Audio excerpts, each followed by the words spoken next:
Niners!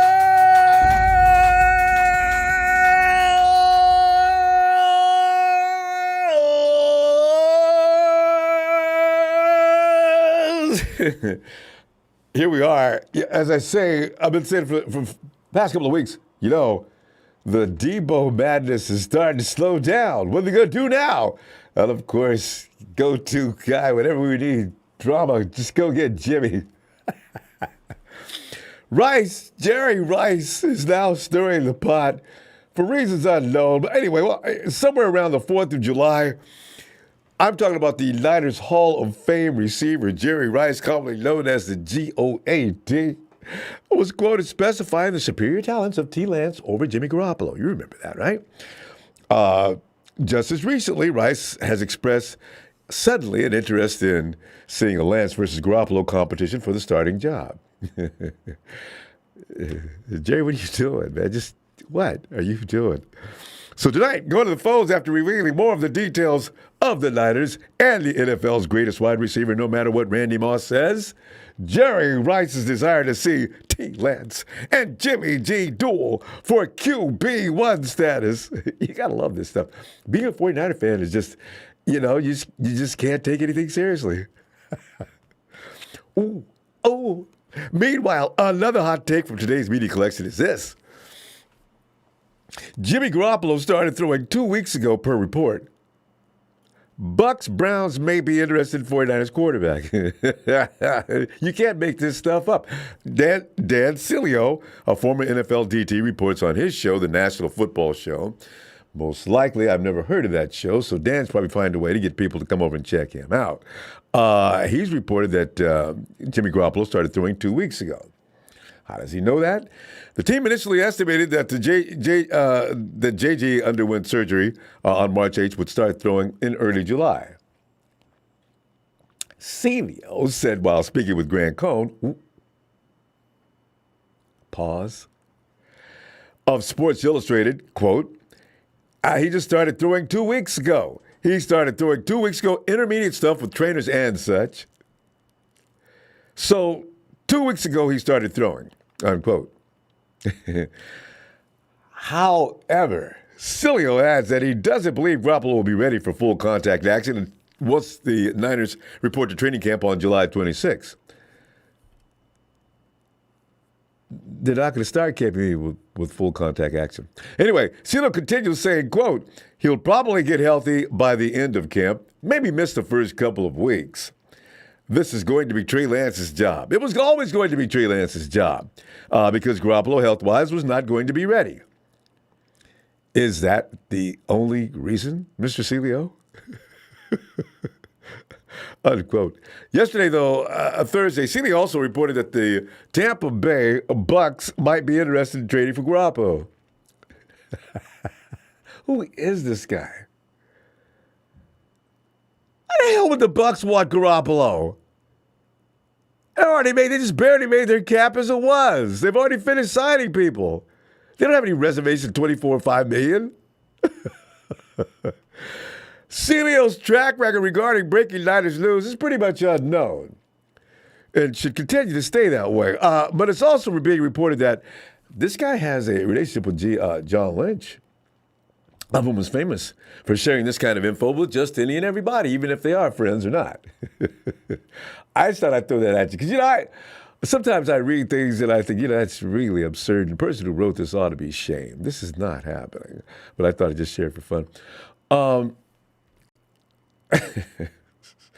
Boy, you find I wake up, and the Tampa Bay Bucks have acquired Jimmy Garoppolo. I need to go apologize to Mr. Seeley. I guess I'll start watching his show and I'll actually apologize. Let's go ahead and continue with what happens if Jimmy G remains on the San Francisco Niners roster when training camp kicks off later this month. And we're talking 18 days, right? About 18 days. They start on the 26th. Keep in mind, though, that when the Debo show slowed down, you had to know the Jimmy Jams, I'm calling the Jimmy Jams, would pick up the slack.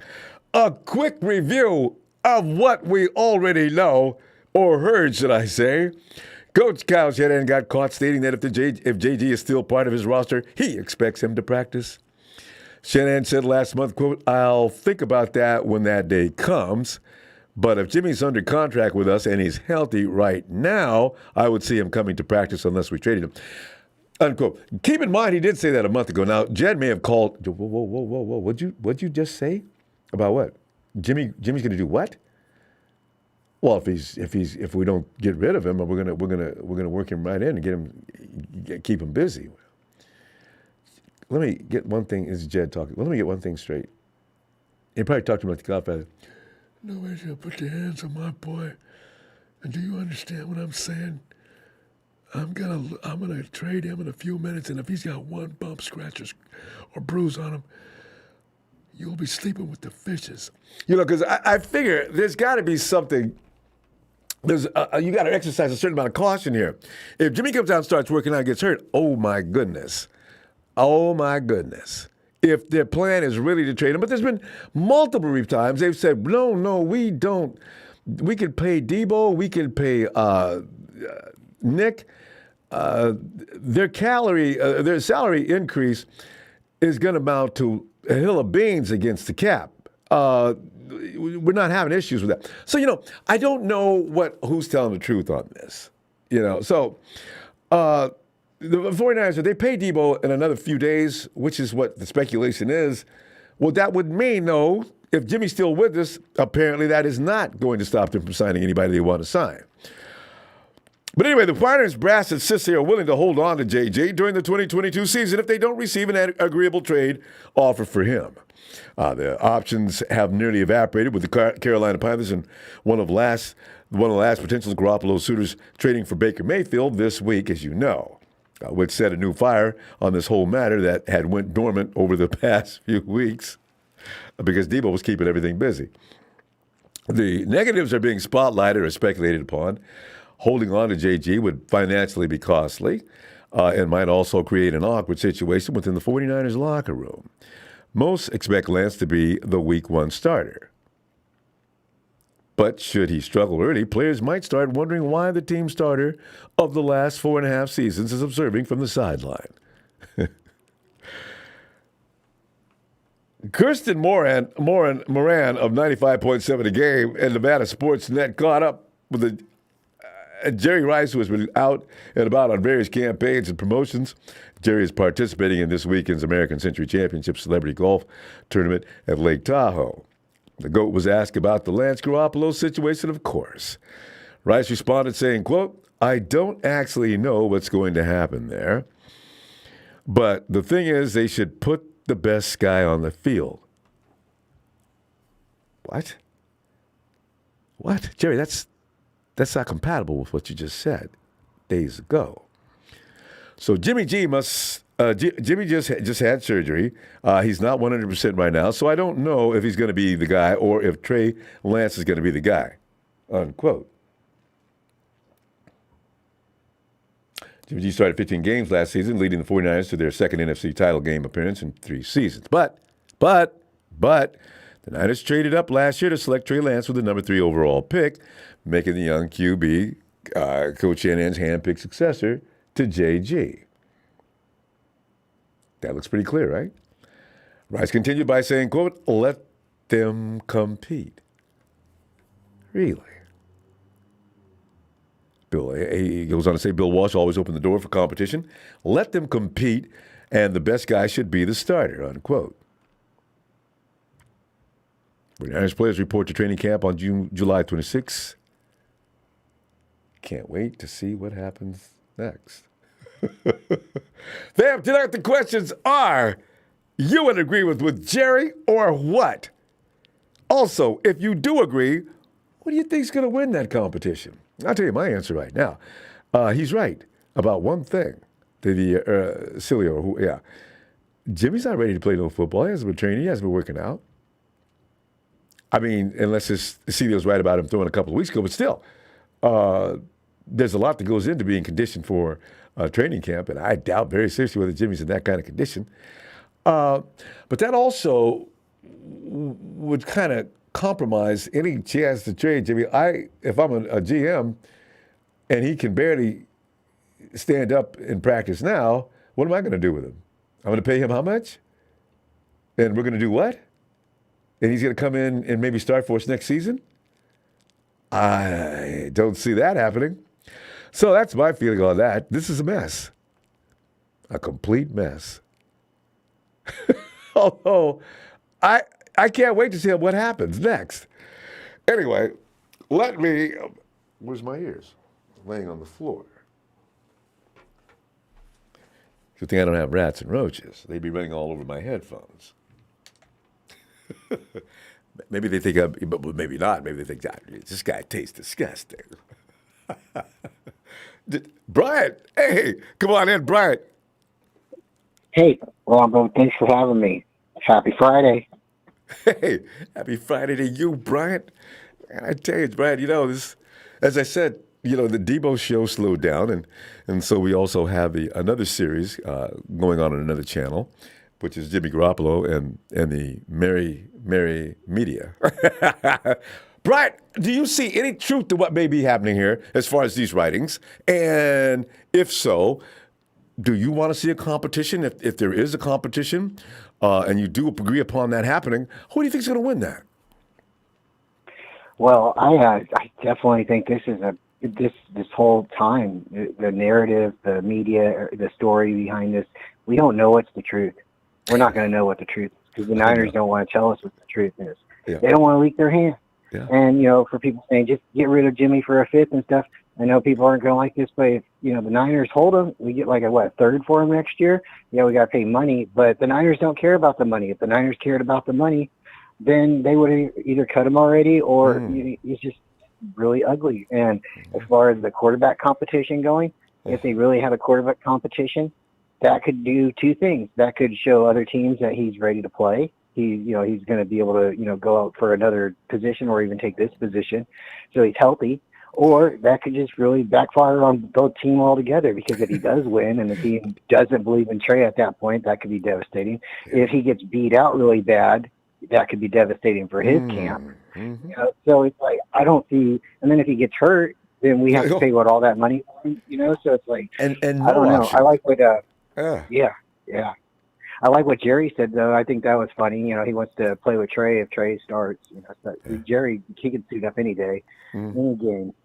But, no, it's just going around and around. And it's funny because if it's not Debo, then they go to something else. And they go to something else. And it's really, it's almost, we talk about it for just so long until it's like, okay, something has to happen. And then we get another story. And it's really funny because this whole time they've been jumping off of Jimmy's contract. And somebody pipes up and something, the center, everything. And it just seems to keep going back around. So we keep forgetting about what's really happened this whole season. Was he told not to have surgery? Was he told that he wants to rehab? Or was he told that, this isn't going to be his gig this year? Everything going back and forth. And it's it definitely keeps content creators and us fans, interested. Busy. Yeah. The Niners, they jump on all this stuff. Niner fans do. And for all the ratings and everything like that, they know if they say something, then we're just going to start going to Twitter. We're going to go to, everywhere, Facebook, everywhere. And we're going to just, report stuff. And then they're going to get another story from us because they made us mad. And it's funny because if you just listen to what the fans are saying, the fans are saying two different things. They don't like Trey. They like Jimmy. They're saying move on. People are saying Kyle's a horrible coach. Other people are saying, no, he's the greatest play caller. So it's at the end of the day, you're either a Niner fan or you're not. Yeah. And at this point, it's like, just listen to what the team's telling you. Even if they're not telling you, exactly what the truth is, if they wanted you to know, you'd be getting an email from them. I mean, not everybody can be in. It's a good point, Brian. The 49ers don't withhold information. If they have something to say, they'll say it. But with everything else you hear from the aggregate sites and things like that are constantly coming up with things to say so they can get attention, it's probably something you should question, take it maybe with a grain of salt, because the person who made that up probably really doesn't have any information as to what's going on any more than anybody else, because as we know, the 49ers keep these things to themselves. Well, how do you have East Coast reporters saying, stuff like, oh, he's been throwing and he's been doing this and this, and people that are in the Bay Area are like, what?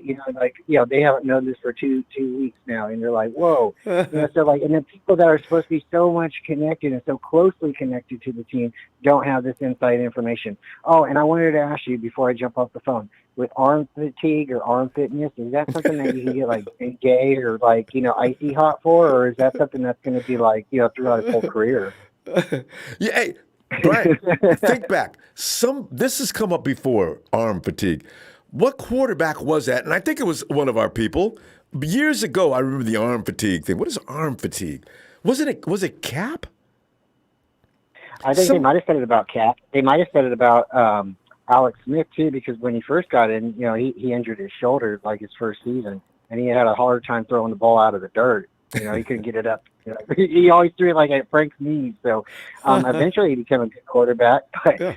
no, I think you're right. Maybe Kaepernick had arm fatigue because maybe he was throwing it so hard or so fast. I don't know, but I think that's just another story.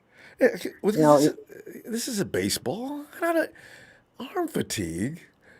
We don't. I mean, for everybody saying now he's got to take days off to, rest up. What wasn't he supposed to take days off after practice because practice was over and minicamp was over and stuff?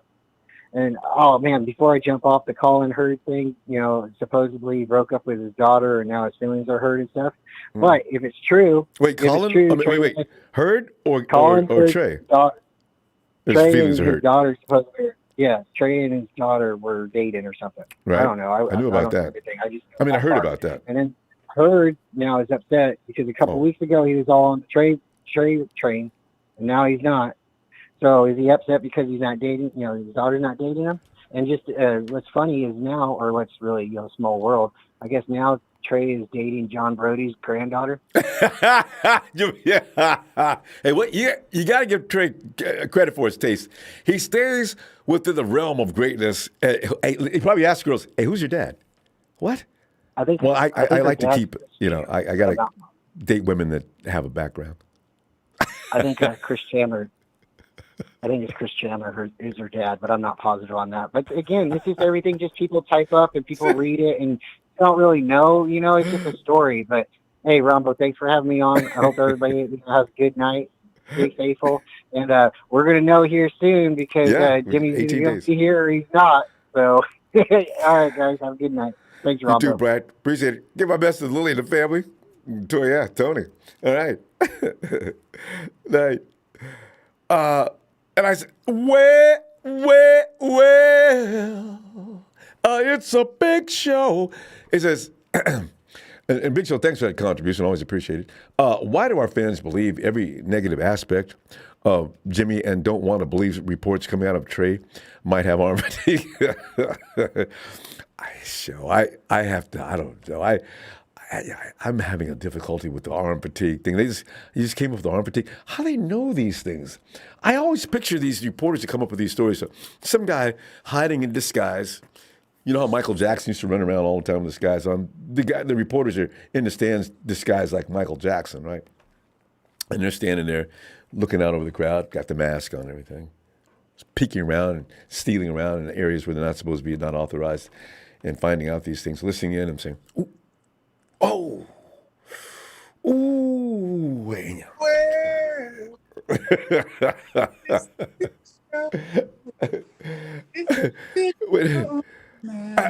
We get, you know what? Show and Barack Niner says, Niner by nature. I'm not gonna go beyond that. Barack, thank you for the contribution. Papa Dragon. All right, I have the ultimate solution. Yes. And I want to let everyone know before I say this, I'm completely sober. But after my name was just dragged through the mud the last time I was on, the claims that Mike, I only think that I said Garoppolo could only throw the ball, not Garoppolo, but Mac Jones could throw the ball like 20 yards. That was during a playoff winnery game. That he couldn't throw the ball past 15 yards. It's true. Yeah. That happened. And number two, I know he's got probably a 50-yard deep. I think it's 52 yards as far as he can throw it. Yeah. I know this. And number two, I do believe that, Mac Jones is in the most stable situation. It's not the 49ers. It's not the most stable situation. They're a good situation, but the most stable is the Patriots. And while he is probably the least talented of the five that came out, I think that he has a greater chance for success. So, thus, I say this. I think that we can fix a lot of problems with one trade. I'm going to call this the Big Show package. Listen up, The show. Big Show, the Big Show package will entail a trade of, again, Big Show should love this. We are going to trade Jimmy Garoppolo, Deebo Samuel to the Patriots for Mac Jones. I saw that one First and coming. third. Mac Jones Yeah. will then come here with his woman hips and vast intellect. No. Hey, wait. Let me tell you. I saw a And his photo face- of him on Twitter. He's been working out. He looks a little bit leaner. No, he does. They didn't show his he hips, looks- though. No, he looks good though. He looks a lot better. But out of all fairness, though, be honest with me, Ronbo. I'm dead serious here. Seriously, where can Mac Jones improve? Now you put words in my mouth. You said that I said he reached the ceiling. I didn't say. I said he's close to a ceiling. But where can he improve? Where can he improve? No, I thought I said it was his rookie Where's season. the room for the pro? I think that was his rookie season. Pop may be a little premature. I don't know. I don't know where he can. I have no idea where he can improve. He's close to where his peak is, but if he processes well, he processes as good as any quarterback in the league, right? So obviously, it's not like he's going to all of a sudden be running the run pass, the run pass option crap. He's not going to do that, right? So is he going to improve as a runner? He's going to add 10 yards to his deep ball? Where's he going to improve? Where can he go? That's what I want to know. Well, I mean, when's the last time you seen a quarterback came into the league and after a while, if he had any kind of talent, pretty much just stay the same as he was his rookie year? Most quarterbacks do evolve some because the fact that the game is different and they have to adapt. I don't know what his work ethic is, though, Pop. So you got me there. I don't know how I can answer that question. I really can't myself. I mean, if you think about it, like for example, it's like Trey. People say Trey has a high ceiling. So how high is that ceiling? But instead, we want to believe every bad thing, every good thing, when the people not saying anything is the 49ers. Yeah. They're the only people not saying that. Everybody else is saying stuff. People who aren't at practice have a source that's telling them all these things, but of course they don't reveal the source. So it's like the message coming from the locker room doesn't appear to be issue with Trey Lance leadership or his delivery or this. I mean, didn't D'Amico Ryan say he was lighting them up? Mm-hmm. Fred Warner said. Didn't Steve Young said he's a great processor of information? So, Jerry Rice loves him. Yeah. So it's like right now, it's like if you want clicks, right? If you're selling a house, okay? If you're selling a house, say that Trey Lance is at your house right now at the open house, having coffee, working on his deep ball or working on his short passes. And guess what? You'll get a lot of hits. So it seems to me that people right now are either making stuff up or they're not. But I will say this: the only mouth that's been consistent has been Shanahan. Wasn't it Shanahan who said, "Oh, I want someone who can run like Lamar Jackson and throw the ball like Drew Brees"? Right? But maybe Mac Jones will grow into that. So it's like if you're not talking about Mac Jones, if you're not talking about arm fatigue, what else? You're talking. I mean, he's only played this many games. It don't matter at this point. The reason why is because they've already drafted him. He's here now. Yeah. So it's like we need to give the kid a chance, and then we'll see what happens. If he sucks, if he's a bust, and he sucks and he's a bust. Mm-hmm. You're not going to hit a home run if you don't swing big. Mm. Right? Do you think the Patriots hit a home run with Mac Jones? No. But the thing is, I don't know. Is it a little soon for the jury to come back in on him? That's my thing. Quarterbacks can improve without all of a sudden running and doing all these jumping and doing these things. I mean, he could become shrewd. he could become one of those guys that's kind of really sharp mentally out there with the game, and I think he has pretty high eyes for football IQ. That goes a long way sometimes, Pop. Oh no, Mac Jones is the real deal as far as professional football if the conditions are perfect. And Well, he's awesome. But in this league, where defenses are so far ahead of the offensive linemen, where the best athletes on the field are defense, ultimately quarterbacks are very reliant on a good situation, right? And I think Trey Lance has a pretty decent situation.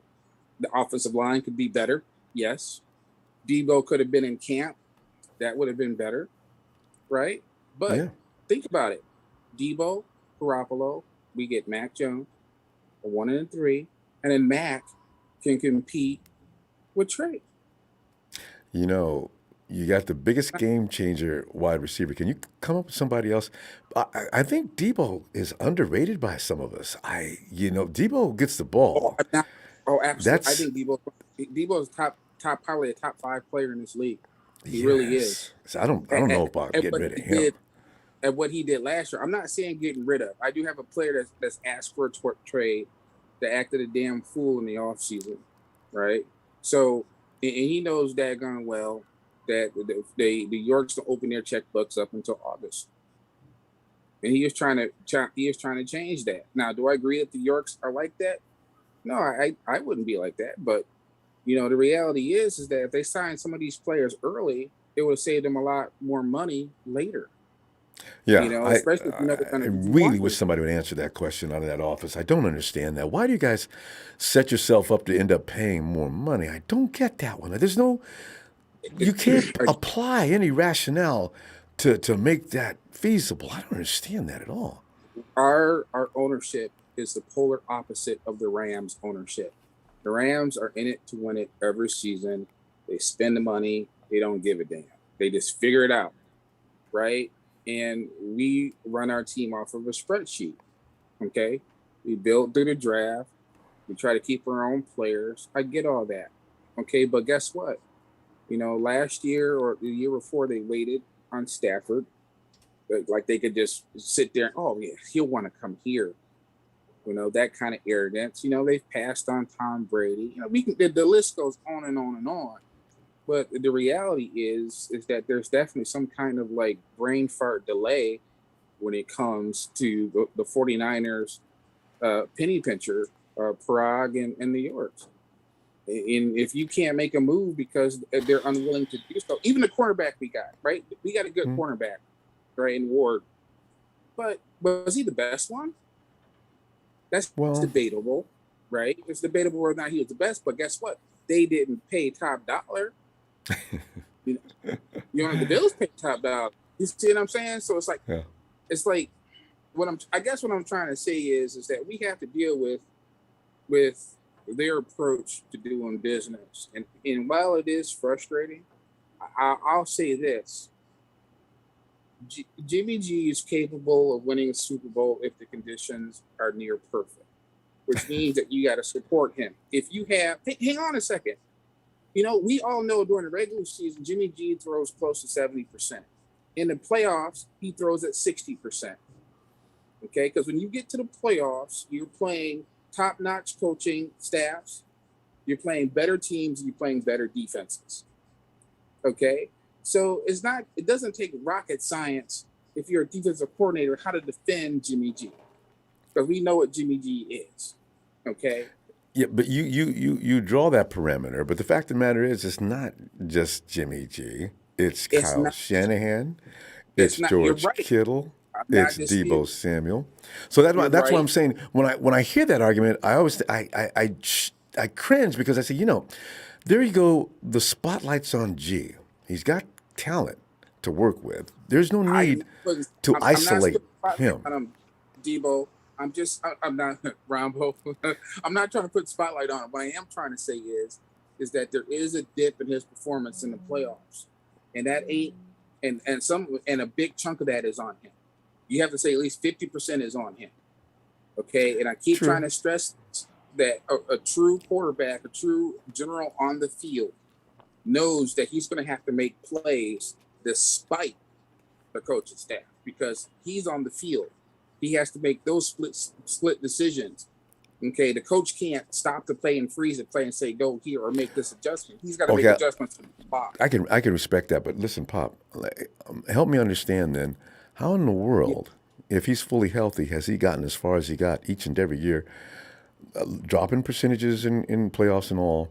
They still manage to get there. That has to mean something. I will tell you right now, it does mean something.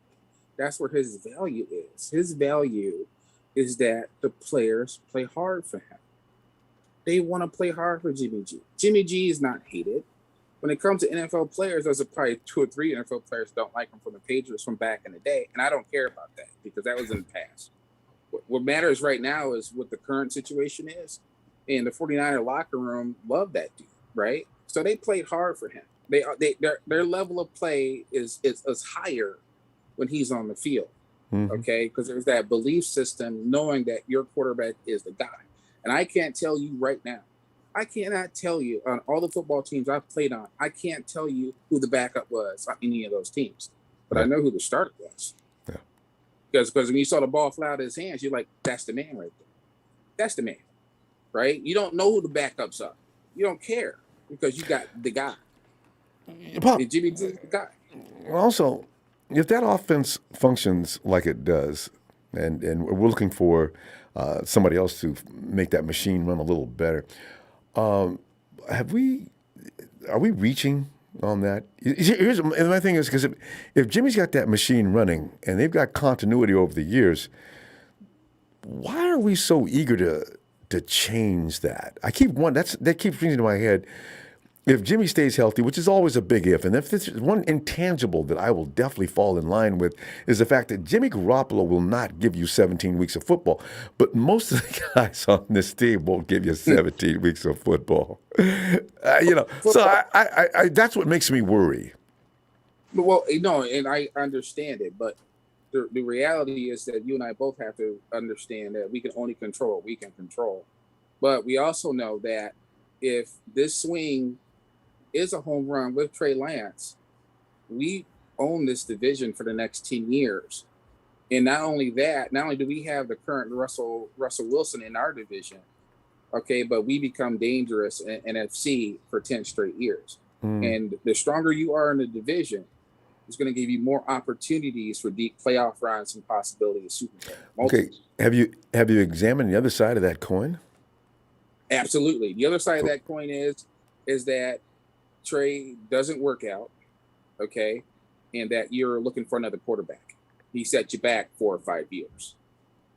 So yes, I have it.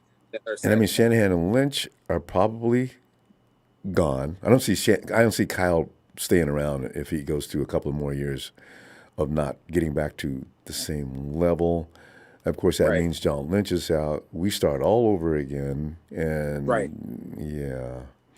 Right. So that's why my concern is worried if this machine works kind of well the way it does, and you're not going to win the Super Bowl every year. But if you keep going back there, you're liable to do so. If the 49ers went with Jimmy Garoppolo this year, I got a feeling they'd be back in the playoffs again next year, and probably, as they've been doing, they'd probably run it all the way to the end unless somebody gets hurt like they love to do and be in the same position again. But that's something that's not a promise. But let me give you a realistic argument. The realistic argument is that in the first game that Trey Lance started was the best start out of all the rookie quarterbacks, right? But it was still weird, and it just some of it didn't look so good, right? But he accounted for 83% of the offense. He almost had 100 yards rushing. He almost beat the top hottest game. Now I think he was 55% completion percentage. Mind you, Josh Allen's completion percentage the first year was 53%. This game against the Texans, he was throwing for almost 70% completion percentage and looked dramatically better. So it's not out of the realm of possibility, okay, that the record would have been maybe a game better had he started from the very get, and that they still have been in the same position. Because remember, the guys we had before Trey, such as Beathard, for example, these guys, Kyle schemed it up and they did okay, right? But Trey has the element of of a very powerful deep arm, and he also has the element of running, which means that he runs up to the line of scrimmage, that brings defenders up to try to stop him, if he can throw it over their heads. Right? That's the Patrick Mahomes doing. So the reality is that although he was 55% in his first game, close to 70 in the game after that, it's not out of the realm of possible. Now, this is also with a broken finger. Yeah. Okay. I know. Which is Well, actually you know pretty what? amazing. In that case, Jimmy Garoppolo will go out to the NFCCG with a bad shoulder and a screwed up hand. I don't know. There's a lot of things, variables that you could go back and forth with Pop on this. We need more time, but we haven't got it now, though. We can go back with the variable, but my point is that, again, at this point, we know that Jimmy said goodbye. You know, all these rumors coming about him being traded here, traded there. You know, it's rumors until it's a fact. Right? And also, Pop, I don't think he wants to stay. I think he's had enough. I mean, No, he'd like that. to go somewhere. We know he wants to go. We know that. He said goodbye. Yes. But Pop, we gotta go. We gotta say goodbye too, Pop. We ran our time. Production's looking at us. So sorry, production. My bad. Hey, look, a big shout out to the Niners faithful. God bless all you guys. Be well, be safe, be healthy. Big shout out to production, Ronbo Sports. Please like and subscribe and support the channel. We'll see you later, Ronbo. Looking forward to it. See you Sunday, Pop. Yes, sir. And Big Show also says WROL were nowhere near perfect in 2022. So, did you leave a 9 out? That's one of the reasons why I give Jimmy so much credit. Jimmy worked with some really, really lower level talents and did what he did. Now Trey's got high level talents now that are pretty much developed. Let's see what happens. But you're never going to catch me knocking Jimmy Garoppolo for a number of reasons, and that's one of them. And Tony Knocker, Tampa is the perfect landing spot for Jimmy. He spends 2022 backing up TB12, and it's a start with a solid roster in 2023. Make it happen. You know what? That part of it I read as well, Tony. Does Tampa Bay think that Jimmy and Tom may have something in common when it comes to their style of play? Maybe. I don't know. I thought maybe the writer wrote up with that, but he said the same thing you're rehashing now. Tony, thanks for that contribution, Tony. Let's see. What is that, Russell? Hey, Russell.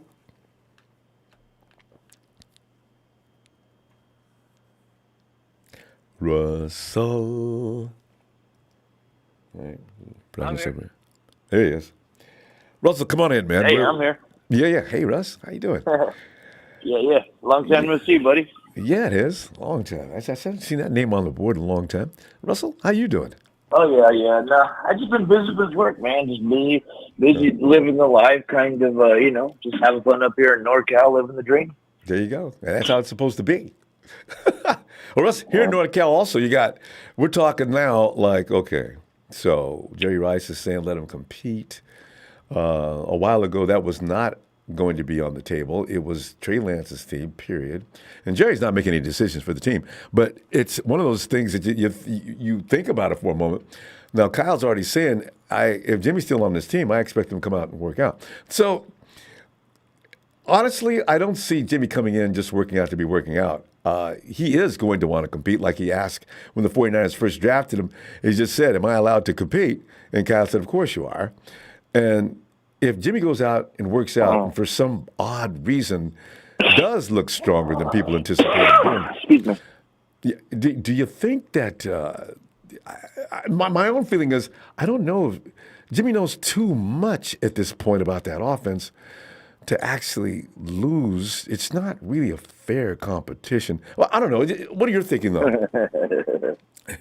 Well, you know what? There's a lot going on behind that green curtain. You know, it's kind of like the Wizard of Oz. You know, Mr. Wizard. Don't look over here. You know, so we don't know what's going on. You know, I don't know. Like, I think that would be awesome to keep him around for a one hell of a backup. And I think they have a good enough camaraderie with each other, I think Jimmy G would support him as well as he supported him, and I know owes him that. he knows he's going to get paid this last year, but he has to compensate his pay structure to make it all work type deal. And so I don't know. The Niners know what they're doing, and they keep a real tight ship as far as like what they say and what they don't say. So Well, that's it. I guess we got to hurry up and just wait and see is the biggest thing because I think I don't know if it's true or not, but John Chapman on one of his channels was saying like it doesn't matter if he can wait all the way up until like that day they start playing, like they could cut him then, and then that's when they can save their money. So I don't know how true that is. I don't know my facts, so I'm not trying to spit nothing. If he makes the team, that's what he said. No, it's true. If he makes the team, he has to be paid. His salary says, I make this much. If you cut him before that, and 49ers don't owe him any money up until that day, he can stay around all he wants. The 49ers can hope that some of the team has some kind of disaster in their camp, and they call the 49ers and see if they can get Jimmy. So, yeah, that's absolutely true. Well, we got to just wait and see, I guess. We do. So the thing is, are you going to pay a guy $26 million to be a backup? Oh, hell no. No. That's why I think absolutely not. This is the unrealistic thing that some people are thinking. We're not going to have a not no slack to Jimmy. Not saying he's not worth it, but just like no, I'm not going to pay a $26 million. I don't care if it's Jimmy G or Joe Montana. Like if he's going to be a $26 million dude, he's going to be starting for my team. But because we did the whole 3-year trade, like we all expect Trey to do like superstar things for us. So, like, I don't know, we're like in a rock and a hard place, but like everyone knows Trey's playing. So we just got to find out how to deal Jimmy, so that's what it comes down to. We just got to deal Jimmy somehow cut him and do it with respect. Yeah. Or cut him, but like hopefully they'll do it with respect, and like they've always treated people like, what's that last guy where Defoe, like they made sure to like, let him go to a good bidder and, they kept it under wraps till the last second. And they always do the right thing. They're a top-notch company for a reason, they'll treat Jimmy G right. Yeah. I'm pretty sure of that. Right. Yeah. Yeah. And especially when Jimmy G has been nothing but a prince since he's been there with him. Prince, exactly, man. Yeah, he's been nothing but rigmarole. So to do a number on him now would be a little weird. Exactly. I agree 100%, dude. He's been nothing but a superstar. Yeah, and he's conducted himself as a gentleman the whole time. I mean, a lot of guys wouldn't be going through that 100%. and behaving the way he does. So that's pretty He's special. Kind of like you, Rombo, like a superstar. Yeah, I'm trying when I grow up, I want to be like Jimmy. 99.9% you rock, and then only that 0.1%, like you got to let a true dumbass know his place.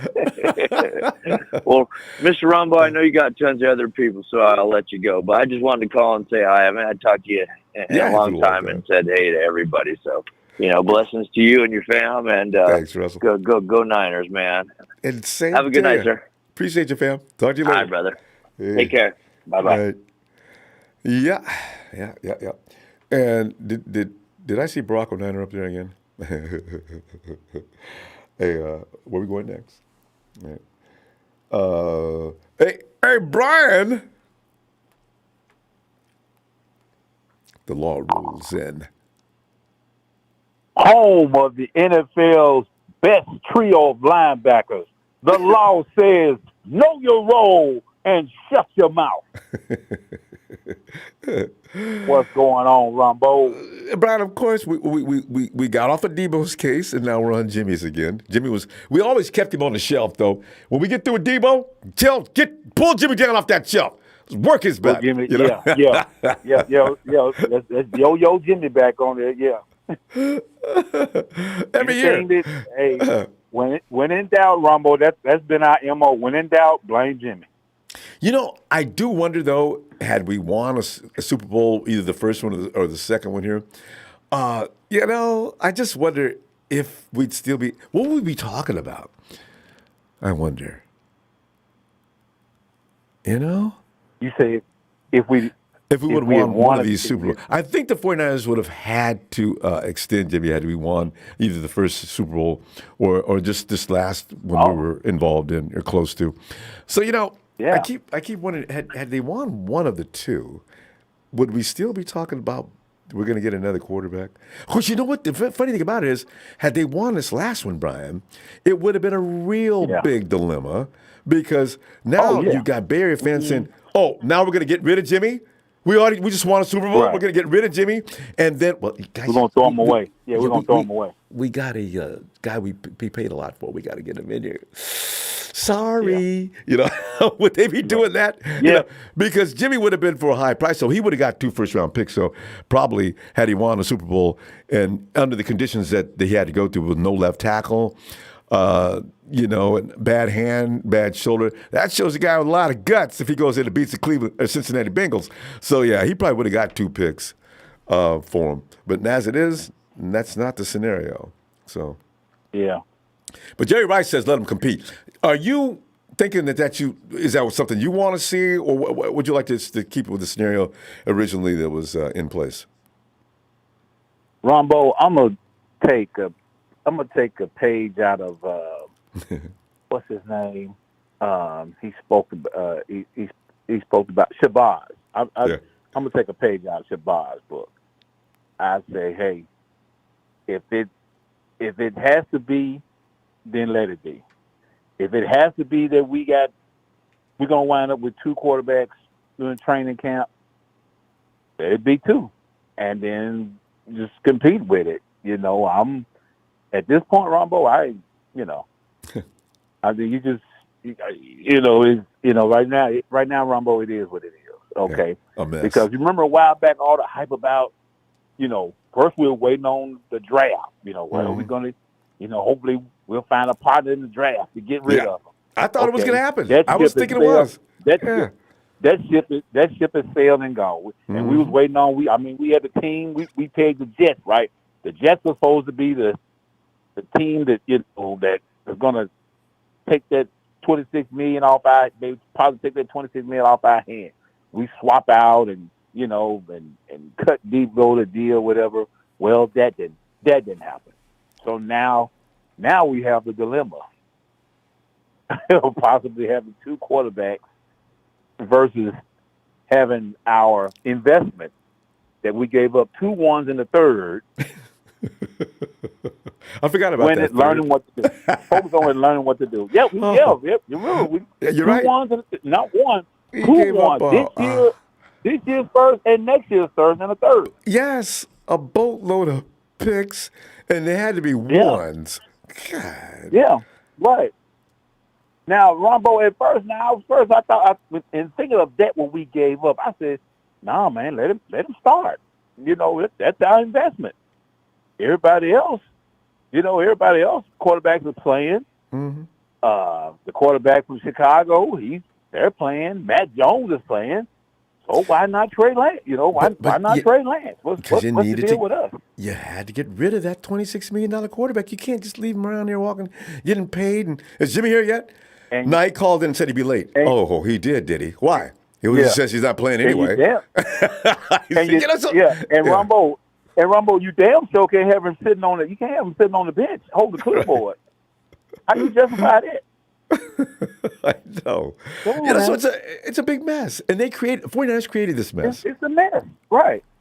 When I knew that the trade didn't go through, I said it's gonna be a mess.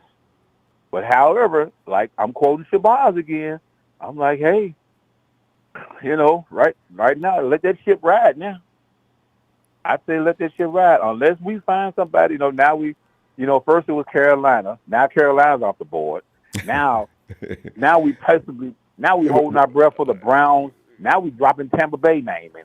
You see how we just fishing every damn way around. But I think we really want to get rid of them. We really want to get rid of them. I mean, it's science fiction at best. So the Bucs have their plan in place. They're not going to go back and do something now. Why would they? They're getting ready for the season. They don't have any time to worry about Jimmy Garoppolo. Like they don't. I'm pretty sure in the back of Jimmy G's mind, he want to go somewhere where he can start. And I tell you something, and something else too, don't Brian. Act like Tampa Bay don't have a QB1 now. Y'all forgot who he is? Yes. Y'all act like Tampa Bay. I don't know. Add this to that, Brian. Add this to that. Tom Brady's over there, right? You guys bringing who over here? Yeah. Oh, I don't think so. If you do, then he's going to be Right. quarterback one because I'm leaving. I'm telling you, it would be. Oh no, absolutely not. Right. Unless Tom's going to say, I don't know when I'm going to retire, guys. Well, Tom, are you thinking about leaving? We're going to leave. Can you stand behind? No. Yeah. Right. We're gonna. So anyway, but Brian, we've had too much. I mean, it's a never-ending saga with Jimmy G. You know, it's never ending, and you got Trey Lance in the crossfire. I know. We gotta go though, Phil. I tell you, but I'll see you Sunday, and let's see what else happens next. Because Ryder's gonna get real fun between now and 26. Yeah. All right, Brian. But I'll see you I Sunday. did Rumbo. Hey, shout out to the Nana Empire. Shout out to production, and shout out to you. Thanks, man. And for you, Rumbo, the law is finally out. I can't wait till he gets back. Night, Brian. Right. All right, Rumbo. All right, later. Later. Yes, indeed. The Brady. I can see Tom on the phone with his owner. Hey, Tom. Hey, what's how you going? Hey, Tom. Listen, I'm just get back to the point. We just traded for Jimmy Garoppolo. We traded for who? Who? Jimmy Garoppolo. Are you serious? That would be outstanding. Hank Moody. Hank, come on in, Hank. Ronbo, how you doing, brother?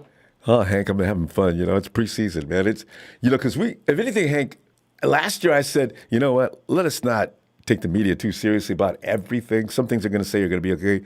Unless Matt Mayoko says something, who else can we really trust? I don't know. That's another show. Which media people can you trust and believe that they're not? Ian Rappaport, he's up and down, but he's close to Matt, as far as not bringing you a lot of weird stuff that you say, what the hell was he talking about?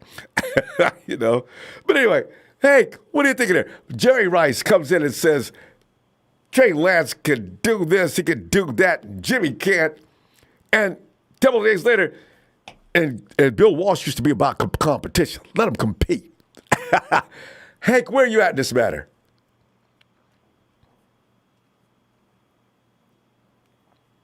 Hank? Oh, we lost his audio. Oh, there you go. There you go. Okay. Hey, Yeah. hey, Ronbo, how you doing, man? First time calling in on video. Hey, fantastic, Frank, and good to see you. All right. Well, I've been in the desert the past couple of days. I'm sure you can imagine where I'm at. You a lot of thoughts went through my mind. I'm very theatrical when it comes to things like that. Did you have a spirit chase you around for a little while? I've seen too many movies. I've gotten a lot of dirty looks out here, man. And I've been in Arizona the past couple of days for work. Yeah. And you know damn well I walked around with this. I'm not shy about. I own that shirt too. I love it. I think when I got this, I think I saw you wearing it on one of your shows a couple of years back. Isn't I saw it on awesome? the NFL shop. Yeah. Added to cart right away. All right. But yeah, Rumbo, it's funny, I've had a couple of conversations out here with Arizona fans, and I asked them, what do you think of the 49ers? And the majority of the answers, Rumbo, are we don't know what the hell's going on over there, but we whoop their ass every time. I said, yeah, that's fine. When you're dealing with a quarterback like Jimmy Garoppolo, that's bound to happen, especially when you look at the situation they put Kyler in. They drafted Kyler. There was a reason they had the number 1 overall pick. They were trash, Ronbo. And let me ask you this. Yes. What if they kept Josh Rosen? Wow. See, those are questions you can't really answer. With the talent that Kyler's got working with him now, I really don't know. I'll tell you, what's the answer to it. It doesn't make no damn sense. And we've been doing it for the past year. And we're about to start doing it for the second year if we can't get this man off our books, Ronbo. So we're all in right now on Trey. This guy is a future. Whether you like him or not, his worst year is going to be Jimmy's best year. I guarantee this. Next year, Ronbo, this year, Jimmy had 20 touchdowns, 12 interceptions. Yeah. Trey's going to have more touchdowns and less interceptions. And you morons think we won't make the playoffs? We carried Jimmy. I hate when everybody says, oh, well, Jimmy took you to a Super Bowl. You know what my response is to that, Ronbo? He is came that? with us. Yeah, he was the bus driver, right? As they Yeah. call, Durant, Kevin Durant. No, Ronbo, I mean, I'll give him this. He's got his qualities.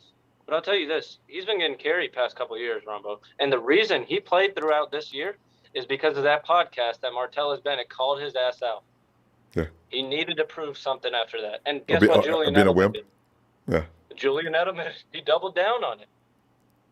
Ronbo, he is not going back to New England. The only situation I see with us for him is to cut him or trade him for a bag of Doritos because we're not getting shit. So, I mean, there's a reason he's still on the market. And trust me, if Carolina wanted him, they would have got him. But they see a longer-term solution in toxic-ass Baker Mayfield than Jimmy G. So, I don't know what that says to you, but to me, that tells me we look like a fool right now. And we could have signed so many more defensive players just as depth and actual star players this offseason. I was straight up confused this entire offseason. I don't know what the hell we're doing. They made some decent pickups, Charvarius Ward, Ray. That's about it. I mean, other than that, all we did is lose people. And I don't see what's going on. And I give Kyle this year. If he keeps Jimmy on the team, and for some reason or another, we get bounced in the first round, I'm calling for Kyle's job. This guy is an amazing offensive coordinator. I don't know about head coach. I don't know, Hank. It's a good team. One thing we do know, if they get to the playoffs, they're most likely going to get to the end of the road. Yeah, and I know Kyle Shanahan's made the playoffs twice within the past 6 years. Say what you will about the Rams, and actually three times. I got nothing for the Rams, Ronbo, but Sean McVay's doing something right over there, and I don't know how the hell they keep signing all these players. It doesn't make sense to me, but Matt, Hank, we've beaten that team. We lost to them once in the last 3 seasons. So I don't know. McVay's been to the Super Bowl twice, and he came in and had an all-star team to begin with. He added some pieces to it. So I don't know about giving McVay all that much credit. Okay, he got away this year because a quarterback had a bad shoulder, bad hand, a quarterback that beats him every time he sees him. I got my left tackle that's like the highest rated guy on Madden of all time with a high ankle sprain. He's dragging his foot up and down. I got my right tackle gone. I got 2 guys that are pretty much probably couldn't make half the teams in the NFL on the right side of the line. And yet the Rams beat us by 3 points with an all-star defensive line pass rush that just creamed that offensive line. But, Hank, that's neither here nor there. Let's get Jimmy out of here. Let's fire Kyle if he gets into trouble next year. And let's go with whomever else. Hank, as a matter of fact, if you're firing Kyle, though, who are you going to get to replace him? It's a good question. If you would have asked me this last year, the same exact question, same situation, I would say someone like Doug Peterson, someone who's been around a winning culture. Kyle, he chokes in the big moments, Kyle. And I'm telling you, this guy is too smart for his own good, Ronbo. Like, trust me when I say I'm over-exaggerating. I wouldn't get rid of Kyle Shanahan. How many better coaches are there in the league? I'm just over-exaggerating. But what I'm saying is, how do you keep making the same mistake so many times in your life? I don't get it. We needed 3 points. You're telling me Trey couldn't get you 3 points in that situation, Ronbo? Well, could you tell me if Kwaski T makes that INT, are we really – if Jimmy Ward doesn't pounce on OBJ because he's pissed off with him about a week, whatever that was, there are circumstances in a football game that Kyle cannot control, Hank. These are the things that when we look for people to blame, we go to the person we don't like the most, but we don't look at the whole picture and come up with all of the reasons to come up with the reason why we probably lost that game. I don't think that Kyle can be fully blamed for the loss. There may be some things, but not all of it. I mean, there's some things he can't control. If I put a player out there, he's got to do his job. I get that, but trust me when I say, if you give up one of the biggest leads in the Super Bowl, in NFL history, that's your weakness, Ronbo. Yeah. That's your weakness. And that's why I'm never comfortable when we're up. Whenever I'm watching the game with my friends, I said, wait till I Got get a good about a reason to 14, be. 17 We've point had, lead. yeah. Well, it's unfortunate we need a 20-point lead to win a game, though. And this is something that why I say, we spotlight whoever we don't like on the team. But honestly, you give up those big leads in the fourth quarter, and that's a little strange. So, that's why I've never blamed any one guy, because those same guys are going to be with the team with the next quarterback. If there's another quarterback, are we still going to blame that same guy? I don't know what it is about the quarterback position, Ronbo, but we can't get right. I don't know if you've ever seen the movie Life. There's a character in that movie called, his name is Can't Get Right. That's the 49ers. We can't get that position right. And hopefully Trey is the answer. We got a rookie contract for, I want to say, the next 3 years. Yeah. Put some pieces around him. Put some faith in the kid. Stop having him look over his shoulder. You know how Niner fans are, Rombo. Trey's going to go out there, throw one pick. They're going to be calling for someone else. I know. That's why. Yeah. No, I know what it is. It's not fully understanding the game. Football's a team sport. Everybody's got to do their job. Like, especially in a Super Bowl situation. That's the biggest stage in the game. Everybody has to be on it. Or else, you're going to lose. And it's not going to be any one part. It's going to be the machine broke down because the distributor cap or the muffler or something wasn't working. So we're going to see. Trey's going to be out there next year. If everything goes right, then as you say, we're going right back to the playoffs, and we're going to win the Super Bowl. Rombo, it's just logic. Let me ask you this. If Trey has a better year than Jimmy, we have pretty much the same team around him. Mm-hmm. How are we not making the playoffs? I don't get some of these analysts that overanalyze. The kid is 21 years old. And there's your reason right there. He's more mature than these analysts out there. Yeah. He has no experience, Hank, to be honest. He's got to learn some things. To ask him to come in. I don't believe that. I've seen a lot of this. We're going to see. You could be right. Maybe comes in, he's got veteran looks about him all the time. He looks like he's large and in charge at all plays. There's no situation that he can't think through. Maybe. It's not normal, but maybe, if we're lucky. I'm just going to tell you when I lost faith in Jimmy G. And it wasn't this past year. 2020. Yeah. In 2020. Got hurt. Around the end of the season, there was a point in the game. I can't remember which game it was, but there was a point in the game where they put the camera on Jimmy G. He was in the box, and this man is taking notes. And he wasn't hurt that season. George Kittle wanted to play the end of the season. He chose not to go out there, Ronbo. And at that point, you had a problem with him taking notes? It's week 16, week 17. What the hell are you taking notes for? You've been in the system for over 3 years. What do you need to take notes on? It's a learning process. It's continuous. You're supposed to be paying. Anyway, Hank, we're gonna run out of time though. Hank, get in here Sunday and we'll continue because I know you got some more things to say, but we're out of time. We're actually overtime now. Anyway, good to hear from you again. No worries. Good talking to you, Ronbo, and I'll talk to you soon, brother. All right, and keep working those Arizona fans. Oh yeah, you know it. See ya. Night, fam. Okay. And hey, bring in E. What's up, Big Ronbo? E was sitting back and Jerry Rice got things going again. I hadn't thought about compete. I thought it was pretty much a done deal. I thought Jimmy come back and they'd find a way to jettison him somewhere.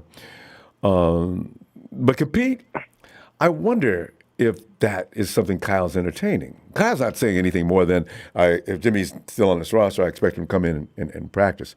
I don't know why he would say that. I'm not sure.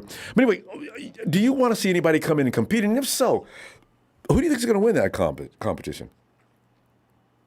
I think you got to say compete because everybody on the roster is competing for their job. Yeah, good point there. So, Jimmy knows he's number 2, and Lance knows he's number 1. But, we thought, and Jimmy thought he'd probably be traded by now. That didn't happen.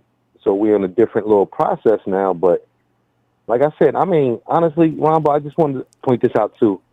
I love Jimmy, and when we was losing, we lost a whole lot of games without Jimmy, but we started winning when he got here. Now, I'm not saying he's the best A1 quarterback, Brett Favre, Aaron Rodgers, all these people, but he's a Somehow he's the reliable glue that quarterback. makes the machine work. Yes, You sometimes at he's least just like give him the that third much. team, Yeah. something like that. Though, what's that? Matt Hasselbeck, something like that. Yeah. But Trey Lance has this potential where he could be the great, one of the greatest, and that's what we're looking for, and that's what we're hoping for. Honestly, I still want Jimmy as our backup. I don't want to pay him $22 million, $6. but I still want him as our backup. Well, you got And Nate Sudfeld. we got a mobile, And we got a mobile quarterback starting as a Trey Lance and a youngin. And if he gets hurt for 1 game, 2 games, we got a backup, and it's better than other 2 backups. How many? I got a question for you, Ronbo. I got a couple. I forgot a couple of them already. How many games we won without Jimmy these past 3 years or 4 years? I'm sorry, I missed that. Say it again. How many games we won without Jimmy G starting these past? Well, that's well documented. it's really bad. Less than 10. I think 6 or 7. Let's give this man some respect. Like what Ken Law said, put respect for my man's name. Yeah. He did good when he's in there. He's not, like I said, he's not the best, but he's winning better than any other quarterback we had back there so far. Actually, he's winning better than most of the quarterbacks in the NFL since it's percentage-wise the last 3 years. Good point. Sad, I like that. You know what I mean? So let's keep this winning quarterback. We have listen, they keep saying, oh, the locker room going to be divided. No, it ain't. That's opinions. Our boy said, I didn't know who my second quarterback was. I knew who all my quarterbacks was, even the third quarterback, like in high school. But if he threw me the ball, I caught it. If the first quarterback threw me the ball, I caught it. If I was a running back, first quarterback gave me the ball, I ran it. If the third quarterback gave me the ball, I ran it. Who cares who's the first, second, and third? You go out there to win the game. Ain't that what Herman said? We play to win the game. Yeah. So who cares who's? Don't put this. I don't want, I swear to God, I love Jimmy because, like I said, we was losing so much, and I couldn't talk about 49ers until he got here. He has showed me it could be a little better. So I'm wishing for that much, but I want him to get his flowers and stay with us for a while and see if there's, and be the mentor to this young guy a little bit. You know what I mean? I don't know if he'll step up and say that. That's a waste of his time now, though. He needs to be able to go someplace and get on a team where he can be the guy. You know, yeah, you want, that's abuse at this point to make him, if they can come in and he can compete for the job and then he loses, okay, fine, and you can cut him, right? But to have him come in and just be a mentor to, and you know what would happen to you?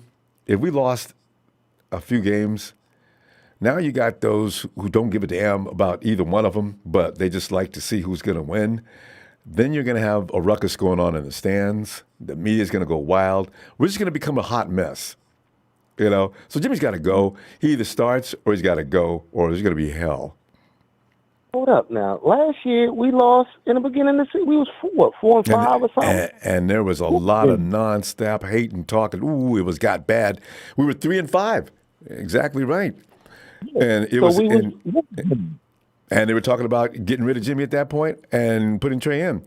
But then, miraculously, the 49ers started winning, and Kyle stuck with the plan. And then, as you know, the rest is history. And that's what I'm saying. Like, now, if Jimmy came in there and started winning, I could say, all right, Jimmy don't need to be a backup and all that stuff. I think he maybe not even don't dislike it as much as we think. Like, he's getting paid. He's on the bench. He's not getting hurt. Don't think he really wants that superstar status. I don't. It's an ego thing. He's a quarterback. They don't think like that. Jimmy was being nice because I think Kyle assured him that he was going to be his starter. If you told Jimmy, I think okay, that I'm has going to have you as a backup role this year. What? And I'm going to have to work behind him because Jimmy probably thinks he's still a better quarterback than Trey. So now you got that issue going on to him. It's a mental and ego thing, right? And then you're going to have those situations where Kyle is going to start to trip because all intents and purposes, Kyle is still a guy who likes a pocket quarterback. He's trying to like mobile quarterbacks. I don't think he really does, though. He wants to. I don't think he would have traded up for him if he don't really He like wants the mobile or if he didn't like Trey Lance. he wants him to. The thing is, I still think that Kyle really wanted Mac Jones. He was talked into getting the mobile quarterback. I could be wrong on that, but boy, that was a lot of speculation going on in there the last few minutes. He got Mac Jones. I thought he wanted the Chicago boy. Justin Fields. Yeah, because he had the college prep. He was already seasoned. Why not get the quarterback who's good? And you hit upon another good subject.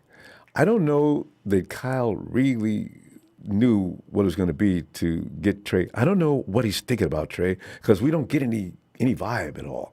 We just hear this and that, but we hear him saying things like he won't tell you who his starting day quarterback is. He won't tell you this. He won't tell you that, but he'll tell you this. He'll tell you this, this, and this. What leads you to think, what does that mean? He always does that. He don't like, oh, I'm not. I'll tell you the starting quarterback on He never does. Saturday or Friday. Yeah, he never does that. Like he always tries to leave a question mark out there. So I know he told Jimmy last year that you're gonna be the starter last year, but next year we're gonna go with Trey. That's why I think they did what they did. Did he tell him that, or did they tell him we're going to move you? I don't. It's really interesting because now we're going to move you. We're going to find a place for you. If we don't find a place for you, and then they start blasing around, do they look like they're in a hurry to get rid of Jimmy Garoppolo? No, I don't. I think they want to, but I don't think they're going to have that second person to buy him. Like so it's a weak effort. People. If you guys want to get rid of Jimmy, why don't you do like everybody else? Pay part of the salary, rig it up, make it work. Stop assing around and do it. We can't get a deal for him. We're willing to keep him. Jed has told us that we can, what do you got? Yeah. For what? And it's not my money, it's York money. So let him, if he want to, like I said, he needs a pay cut. But if he gets that 10, 11 million, let him stay for about a year or give him a 2-year contract. And then next year we'll see if he can leave somewhere. But in this season here, we're going to worry about somebody get hurt. Like I said, Tampa Bay is not a bad option because if Tom Brady do sit down for a minute or get hurt for 4 or 5 games, they're going to need somebody. Jimmy doesn't know anything about their program. Jimmy's got to come in and learn their program in the next few weeks, and the season's already underway. Because he had to learn our program, too, because he didn't start the first couple of weeks he got here. That's true. They ran a bunch of rehearsed plays, but you notice what happened when he learned the program? He wasn't the same Jimmy G anymore. People think it's because of the injury. He wasn't the same Jimmy G from day one of 2018 as he was in 2017. He did some things. Like when I seen him first start the first 5 or 6 games he won, he acted like a G. He acted like a real G. He stood up. No, 2017. Yeah, 2017. That was the real Jimmy G. That was him pretty much on rehearsed plays and ad-libbing. 2018, he came in and learned Kyle's offense. Looked different, didn't he? People thought he regressed, this, blah, blah, blah, blah. Says, no, what I see was Jimmy Garoppolo trying to learn Kyle's style.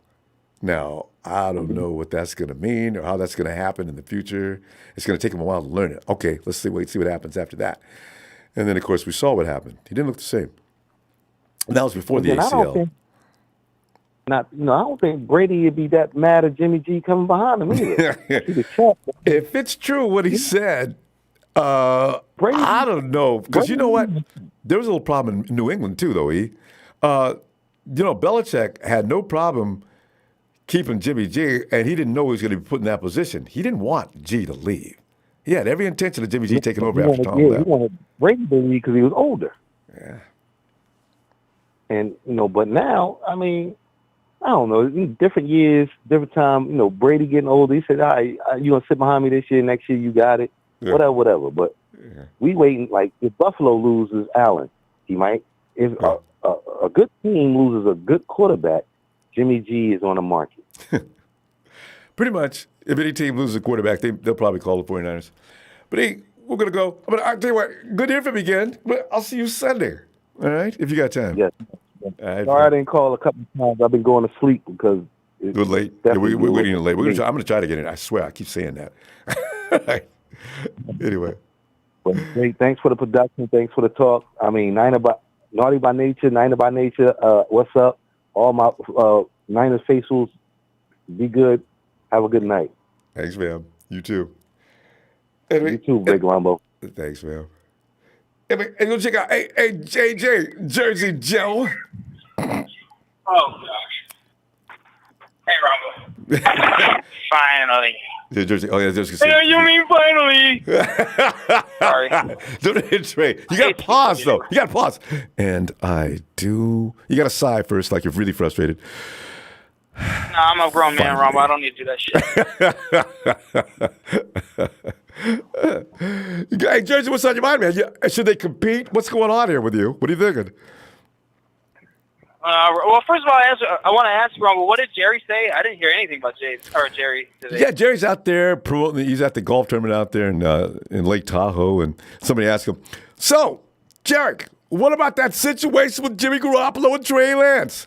You know, Bill Walsh used to believe in competition. I believe they should come out there and compete. Jerry, you just said the other day about Trey all these great things and that he's pretty much better than Jimmy. What are they competing for?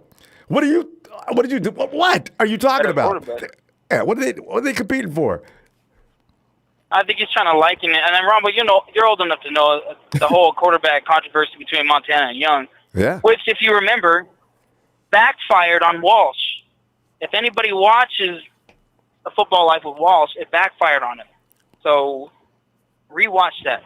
Anyways, Ronbo, so I'll try to make it quick because I had a lot of crap to bring up. Mainly what Hank was saying with this constant inconsistency. But I had to say, main thing he talked about was, first of all, he said Jimmy did nothing to get to the playoffs, and the Niners carried him. Yeah. First of all, the key word that he said was playoffs. Yeah. How the hell did we get to the playoffs in the first place? I always love that argument, that's stupid. How are you just going to get over that? So anyways, even Jimmy haters last year gave Jimmy praise for getting us into the playoffs when he shined against L.A. That was a game that was like, okay, you can't say he didn't do shit in that game. Yeah. Okay, so, and Ronbo, let me ask you this goofy question right here. Do you think Packer fans are going to Aaron Rodgers' head right now? No, they never. You think they want him gone? No. Why not? Care. He hasn't gone back to the Super Bowl in over 10 years. Yeah. I bring that up all the time. Yeah. People don't like Jimmy. They don't want to hear that. They don't want to talk about it. It's irrelevant. Russell Wilson can't. You know, Russell Wilson. If you want to say Jimmy can't get over the hump, the only one you can physically say that is probably Dan Marino because he's too old. He can't come back and do anything. Jimmy's still in the league. If that's your argument, then Josh Allen, then Justin Herbert, they're the same boat as Jimmy because they can't get over the hump. Right. See the stupid argument against that? It just makes no damn Dak Prescott can't even get there. Okay? JJ. Here, Robert. Go ahead. I was the only quarterback that can be relieved of being put on that list of failure is Tom Brady. He comes back all the time. But everybody else is out there scrambling for the same nuts as everybody else. So to just isolate one of these guys, it doesn't make sense.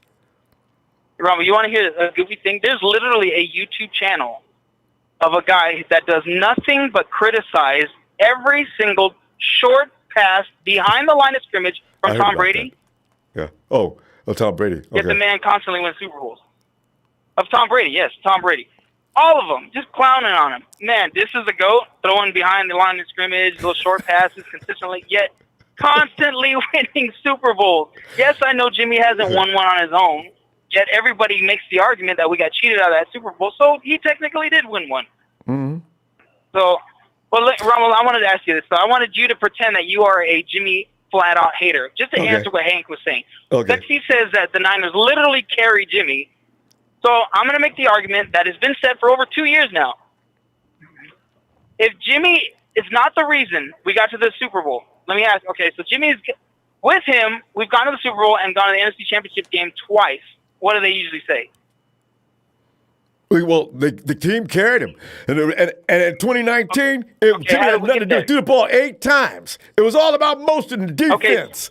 Okay, so the run game, the defense, and Kyle Shanahan, the quarterback had nothing to do with it, right? So here's the common argument right here. So why is Kyle 8-27 without Jimmy? Go. What's the answer? See, that's where you can't get an answer. I don't have one. I'm the one fighting against that. I say, you know what? You guys need to come to the reality of this. Jimmy Garoppolo leads that team. Their answer is Mullins and Beathard are trash quarterbacks. But the thing is, you just said it wasn't the quarterback that got us to the Super Bowl. You see the contradiction? I mean, what's wrong with you guys? Now, back on Trey, what I can't stand is people, all the retards in the chat right now. Good Lord. You don't even have to answer chat, but ask yourself, we go to the NFC Championship game against the Rams. In your heart of hearts, are you really starting Trey over Jimmy? They both have busted fingers, and Jimmy had a busted shoulder. Which quarterback are you really playing? This is for the Super Bowl. Are you really going to go with the rookie? Ooh.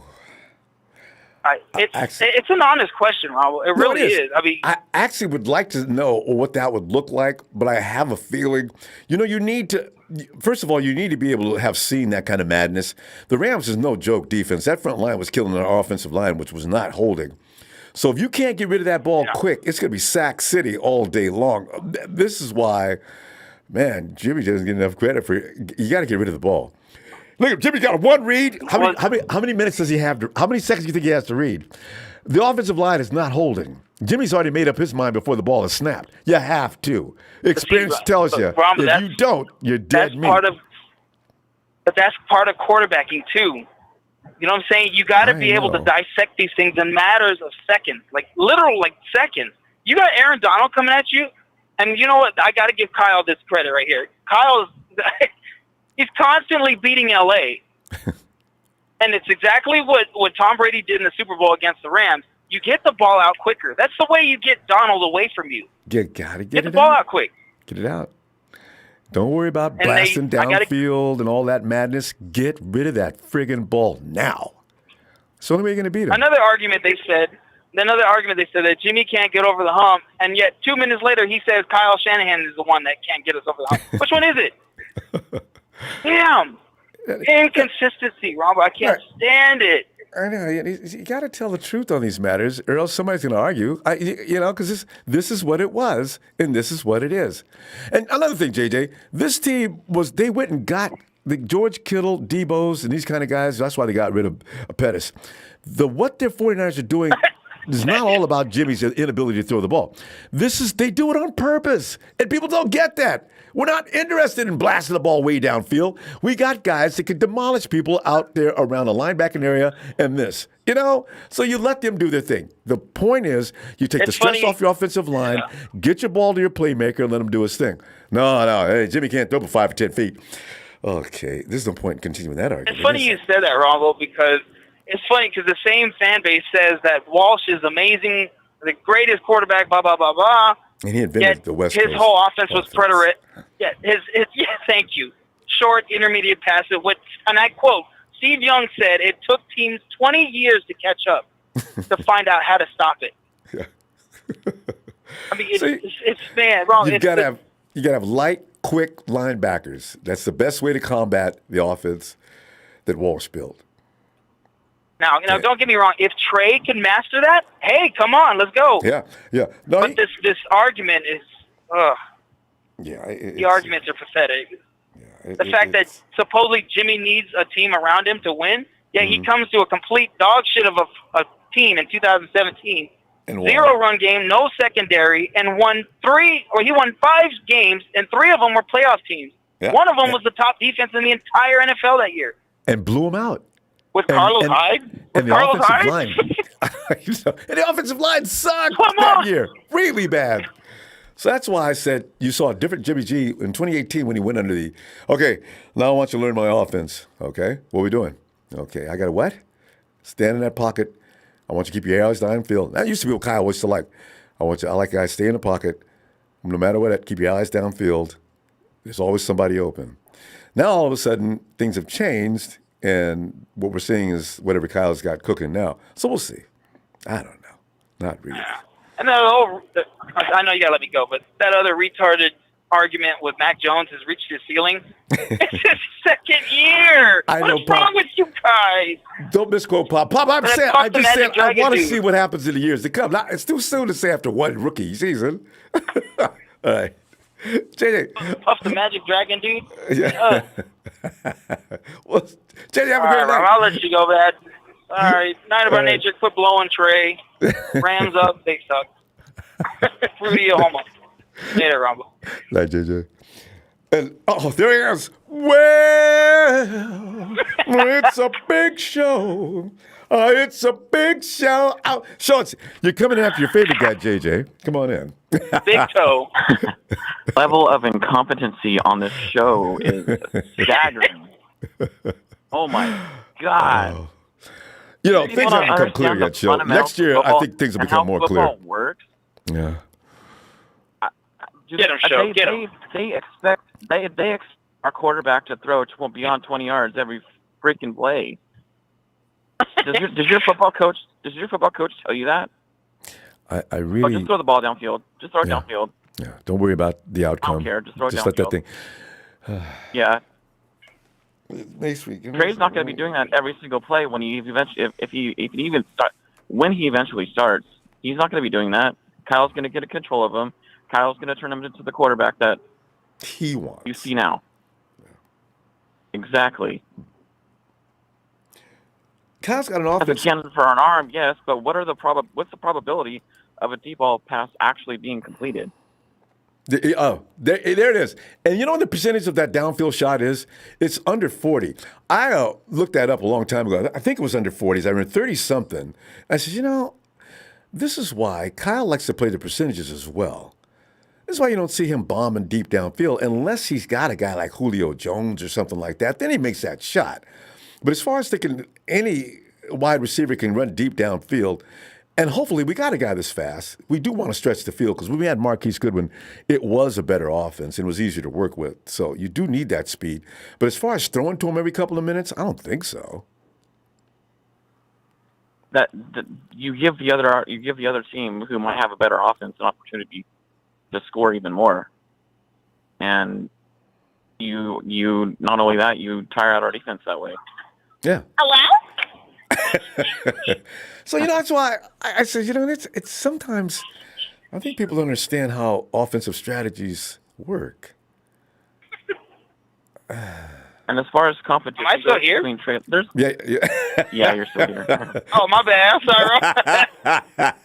I'm just listening. I'll be quiet. As far as competition goes, there's no competition. We know who's miles and light years away as far as how this offense runs goes. Who knows it like the back of his hand now? It's Jimmy Garoppolo. There's no competition between Trey and Jimmy. Jimmy's going to beat him out. Kyle is a winning coach with Jimmy Garoppolo. I think he wants to start being a losing coach again with an unknown commodity. There's a reason why Jimmy Garoppolo is on this roster is because they have concerns about Trey Lance. These reports that come out about Trey Lance that are negative, all you see on Twitter and YouTube are fans immediately denouncing them, thinking they're bullshit, and they have, especially when they come from credible people like Mike Silver, by the way. Or I take everything Colin says with a grain of salt, but Mike Silver is very credible. Also, like these, all this fake news is bullshit. Trey's the best thing that's ever happened to us. Trey's going to be the next Josh Allen. Mike Silver said Josh Allen is an anomaly, Ronbo. I know. Josh Allen happens every so often. It's very rare that Josh Allen happens. Wow. I'm the type of number one, let me be very clear. I've never said I hated Trey. I'm a wait and see person. Well, yeah. That's all I want to know. Can he really do it? Because I haven't seen enough to just assume that he's... So far, what I've seen, he's not that impressive. Well, he's not. A lot of work to do. Yeah, but that's expected. I mean, all of that class. He couldn't drive the ball downfield the first half of the Texans game.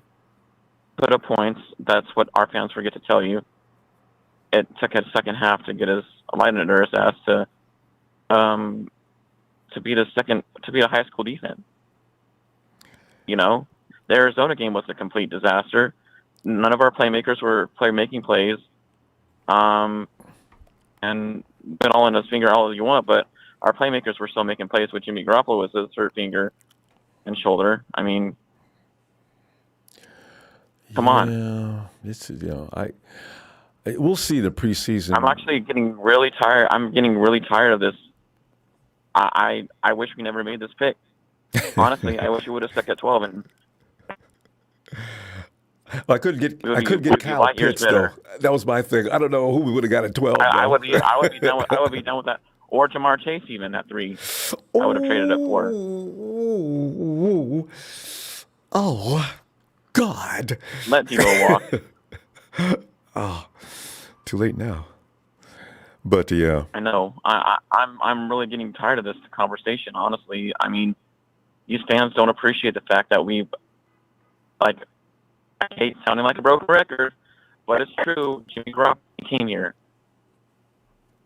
Yeah, so Eric you and Armstead I, and so does Deebo Samuel. we're both talking about we just want to keep on winning. Now, we don't feel like we want to take a step back now just to wait for somebody to catch up. Because the guys on the team are already mature enough to do what they know what they're doing.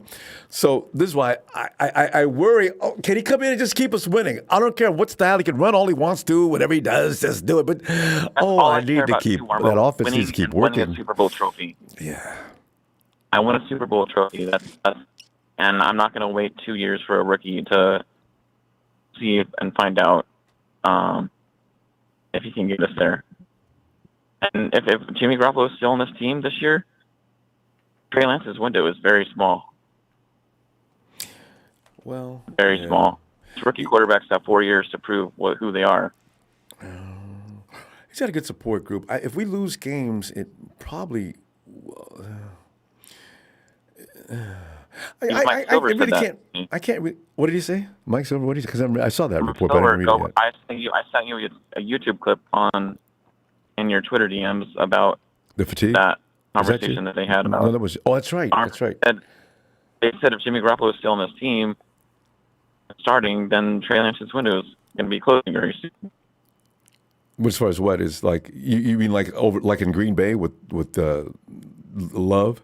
Julian Love. Yeah, exactly. Can you imagine 49ers decide to extend Jimmy next year and he becomes the next what's Love's first name? Especially if Jimmy wins the Super Bowl, then they're definitely extending him. Yeah, they'd have to. I mean, they'd be the first team in history that got rid of a Super Bowl winning quarterback to let a rookie play or a second-year player play. Mm-hmm. I don't know if we're not the first team in history to get rid of a quarterback after going to the NFC Championship.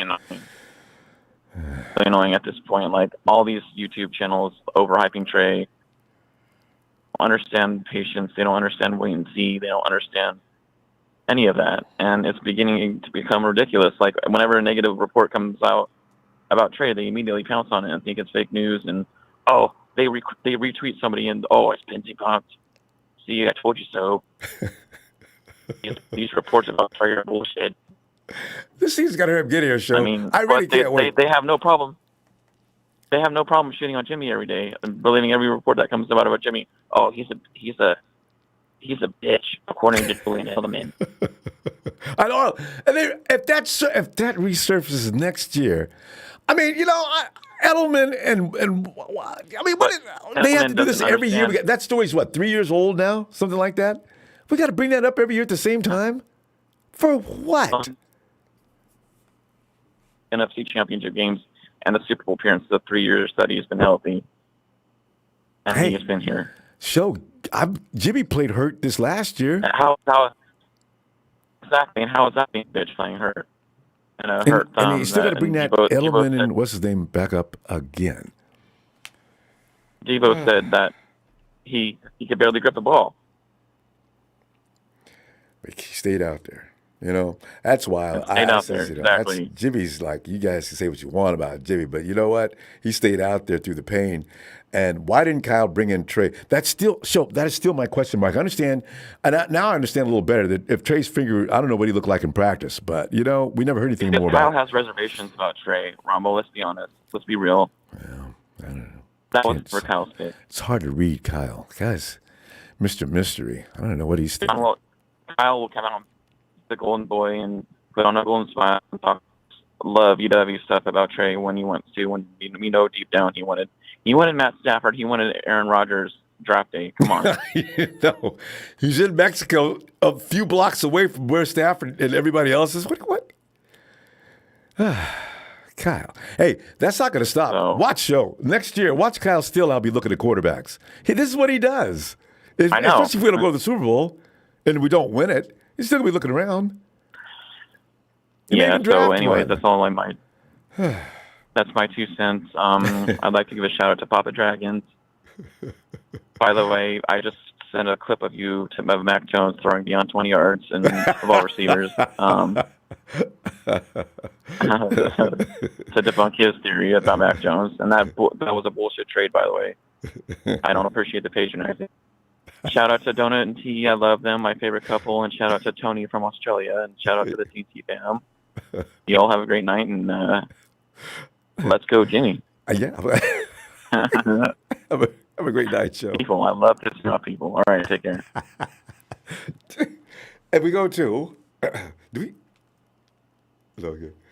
Hey, Lorenzo. Hey, what's going on, Ronbo? Oh, Lorenzo, we do what we do every off season. We're beating up on Jimmy. Beating up on Jimmy, huh? Yeah, everybody except me. I get caught in the crossfire. Wait a minute. I'm Mr. Now, wait a minute. It gets me I'm pro Jimmy, you know? Okay, good. You know I'm pro Jimmy. So. Oh, yeah, I've always been, yeah. I think the worst thing for the rest of the NFL is if Jimmy G steps on the field healthy the first game starting, you know? Mm. And we have a good backup in Trey, I suppose, you know, I don't know. You know, we'll see. But why not ride that horse till, you know, see how far Jimmy gets you? I mean, shit. He gets hurt, you know? All right. You got my vote. But he wins, you know? I mean, he wins. If he stays healthy, we got a Super Bowl, you know? With this team he's got around him, you know. If he stops getting hurt, but Lorenzo, even we have to admit, I don't know how it happens, but you saw when the dude body slammed with that illegal tackle, boom! Oh man, yeah. How does Jimmy always? Where'd this dude, man? How he couldn't tackle somebody the week before like that? Damn it! Right now.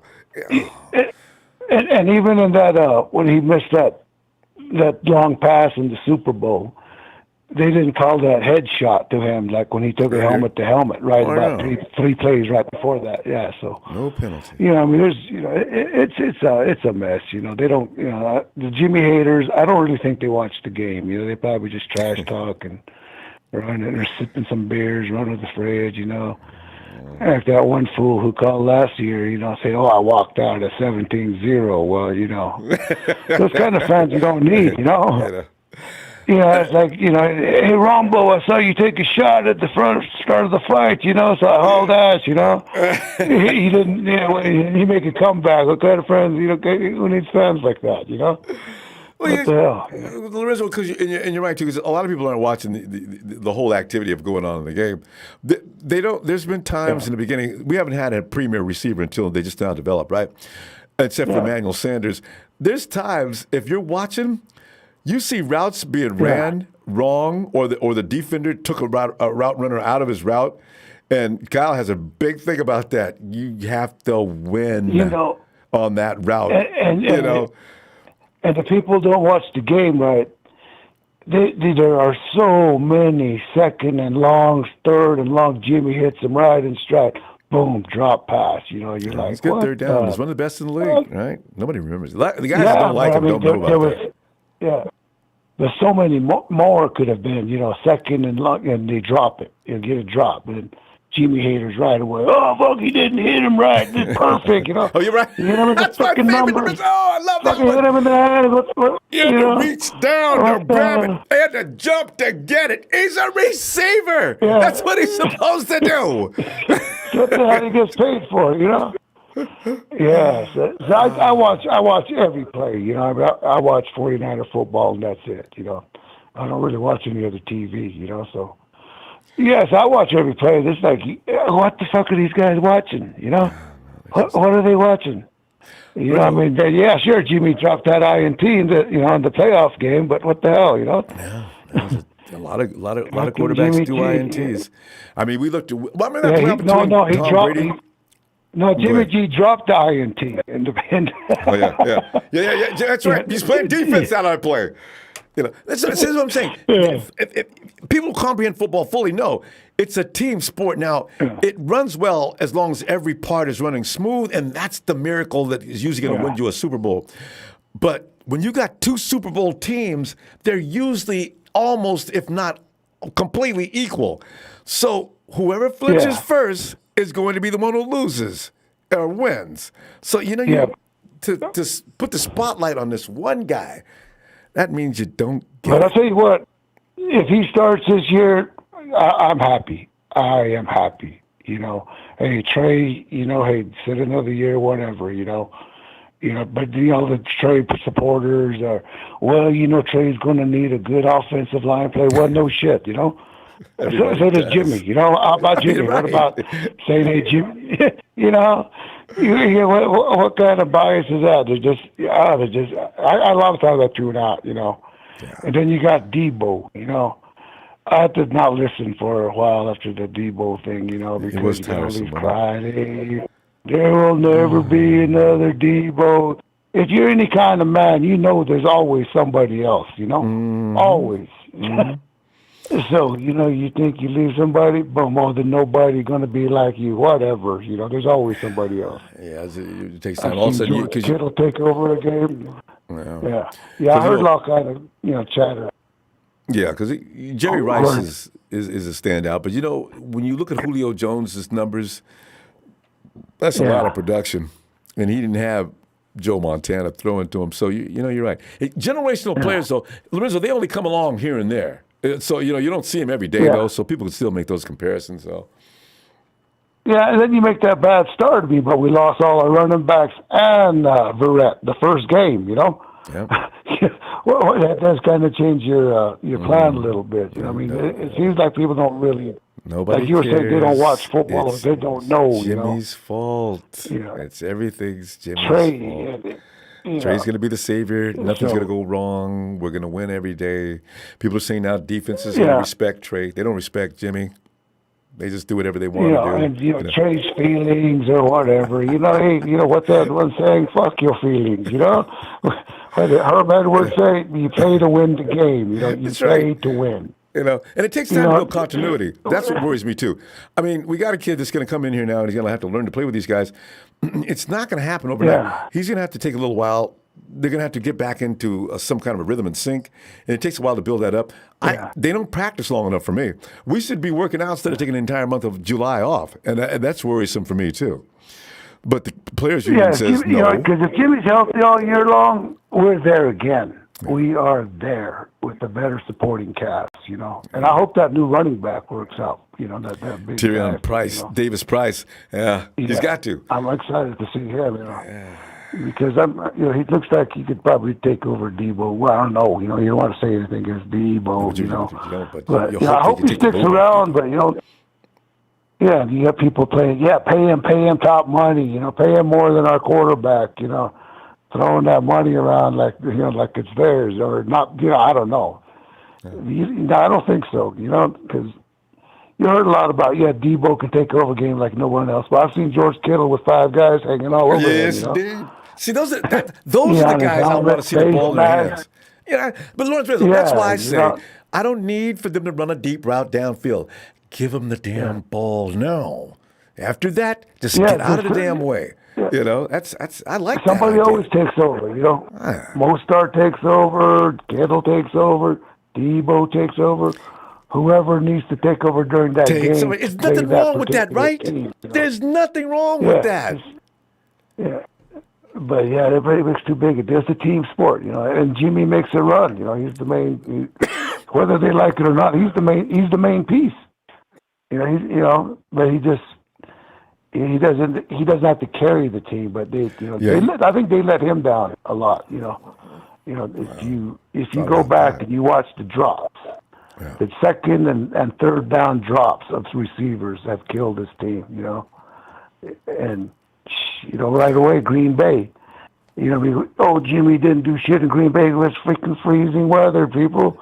Let's go. I know Aaron Rodgers damn sure doesn't want to see Jimmy G on the field, you know? Well, hey, Lorenzo, talk about that for a minute. What does Aaron Rodgers do that he gets any love? He didn't do a damn thing in that game either. You know? So, yeah, Aaron didn't look like he was an outstanding quarterback in all that weather either. But Jimmy has. Yeah, and I saw George Kittle drop a TD pass to start the game, you know? Yeah, so, you had 2 drops. Yeah, so it's. They don't count that, you know. And the Jimmy haters, I listen a little bit. I'm like, geez, what do these guys watch? You know, it's like a total different thing. They're watching Trey in their little fantasy or something. I don't know. You know. I tell you what, Rizzo, I'm going to play devil's advocate next year too. When they go against, and when every time Trey makes a mistake, no. You sit there, you be quiet. This is what you wanted. You got it, and you're going to support him, and you're going to like it. I'm like, But the 49ers management is smarter than we are, you know. I told my friend from Green Bay or Milwaukee, he says, I tell him, you know what, you watch next year, Jimmy G will be the starting quarterback for the 49ers. You would have, you have to. You know, you're foolish if you don't. You're winning. You know, I mean, but a lot of these guys, Jimmy haters, they've never owned a business. They've never, done anything like that. You know, and like I run a masonry business. You know? Lorenzo, we got to go. And you don't put a cubby. Yeah, okay. Hey, have a good night, man. Thanks I really appreciate you. Lorenzo, it's so refreshing to talk to you, man. Come back as soon as you can. I'll be back Sunday. All right. Have a good night. All right, man. You too. Night. And wait a minute. It's the Austin Cowboys fan. Austin Cowboy fan. Come on in there, Austin. What's happening, Ronbo? Are you a Cowboys fan, right? Yes, sir. You did a great job of setting me up. You put me on that hook, threw me out in the water. I bit that hook, line, and sinker because you sounded really 49ers supporting everything that you were supporting. And then, what is on your mind today? I'd love to hear it. What is it? Was it still a Cowboy? Ronbo, yes. I'm one of those Cowboys fans that I don't hate the 49ers. I don't have any ill will against you all. Oh, okay. So okay. So when you said I'm that, one you of the weren't good kidding. Cowboys fans. Yeah. Okay. Go ahead. But as far as this quarterback situation goes for you guys, it was like the year for us between Dak and Tony. When Dak went on that winning streak. Yeah. And Tony wanted his job back, and we were like, no. Dak's 7-0. 7-0 and winning. Mm. And that's when we decided to stick with Dak. Yeah. And, just like it is with you guys, with Jimmy G and Trey. Jimmy G's been doing all this winning for you guys. And the logical choice would be to stick with Jimmy G. But Trey Lance has so much upside, right? Is that how you would view it? Well, yeah, but I can't win with upside unless if Jimmy's laying down like Tony was, and I got to bring Trey in, and he comes in and does like what Dak did. Yeah, good. Okay, we got to bless, but that hasn't been the case. So it's a little different in that aspect. Yeah, it is because Trey's only played. How many games has he played? 3? He's been on the field for 2. He played against the Cardinals and the Texans. But and against the Texans, they're not a very good football team either. So how do you see? I don't know. So how do you judge that? Yeah, because the Texans, everybody beat the Texans and beat them up worse. And And the Cardinals, they're seesaw sometimes. Some days they want to play in, some days they don't. They are a strange team, aren't they? They got one more year to do that, and then there's going to be a house cleaning in Arizona. I can see that happening. Mm-hmm. But this is an interesting question for you, Ronbo. All right. Do you see this as a situation where having a quarterback competition is healthy, making the team better, so to speak? You know, I like the idea of a competition just to make things clear.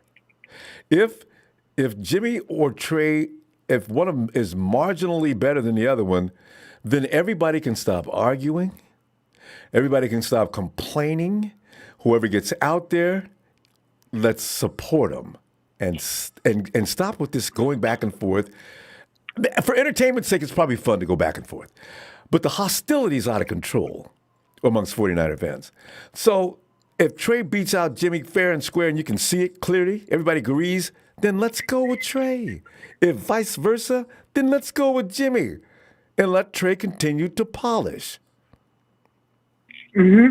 And my take on that is, a good competition, a healthy competition, I think at the end of the day, it helps decide what going forward will help your team get to that Super Bowl. Yeah. If at the end of the day, Jimmy G wins out and he goes on to win that Super Bowl, that there will be no questions anymore of who was the better quarterback.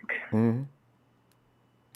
I also feel like this. Garoppolo came in 2017. He'd played 20 games. It's 2021. He's been out 2 seasons, right? I got a feeling that his development has been going on and on and on. Now, that means to me, this year, Jimmy could be sharper than ever if indeed he could stay healthy. But that's always been the problem with him. He knows that team in and out. He knows all the guys on the team. He knows the plays. He knows what he's doing. He knows how to do, when to do.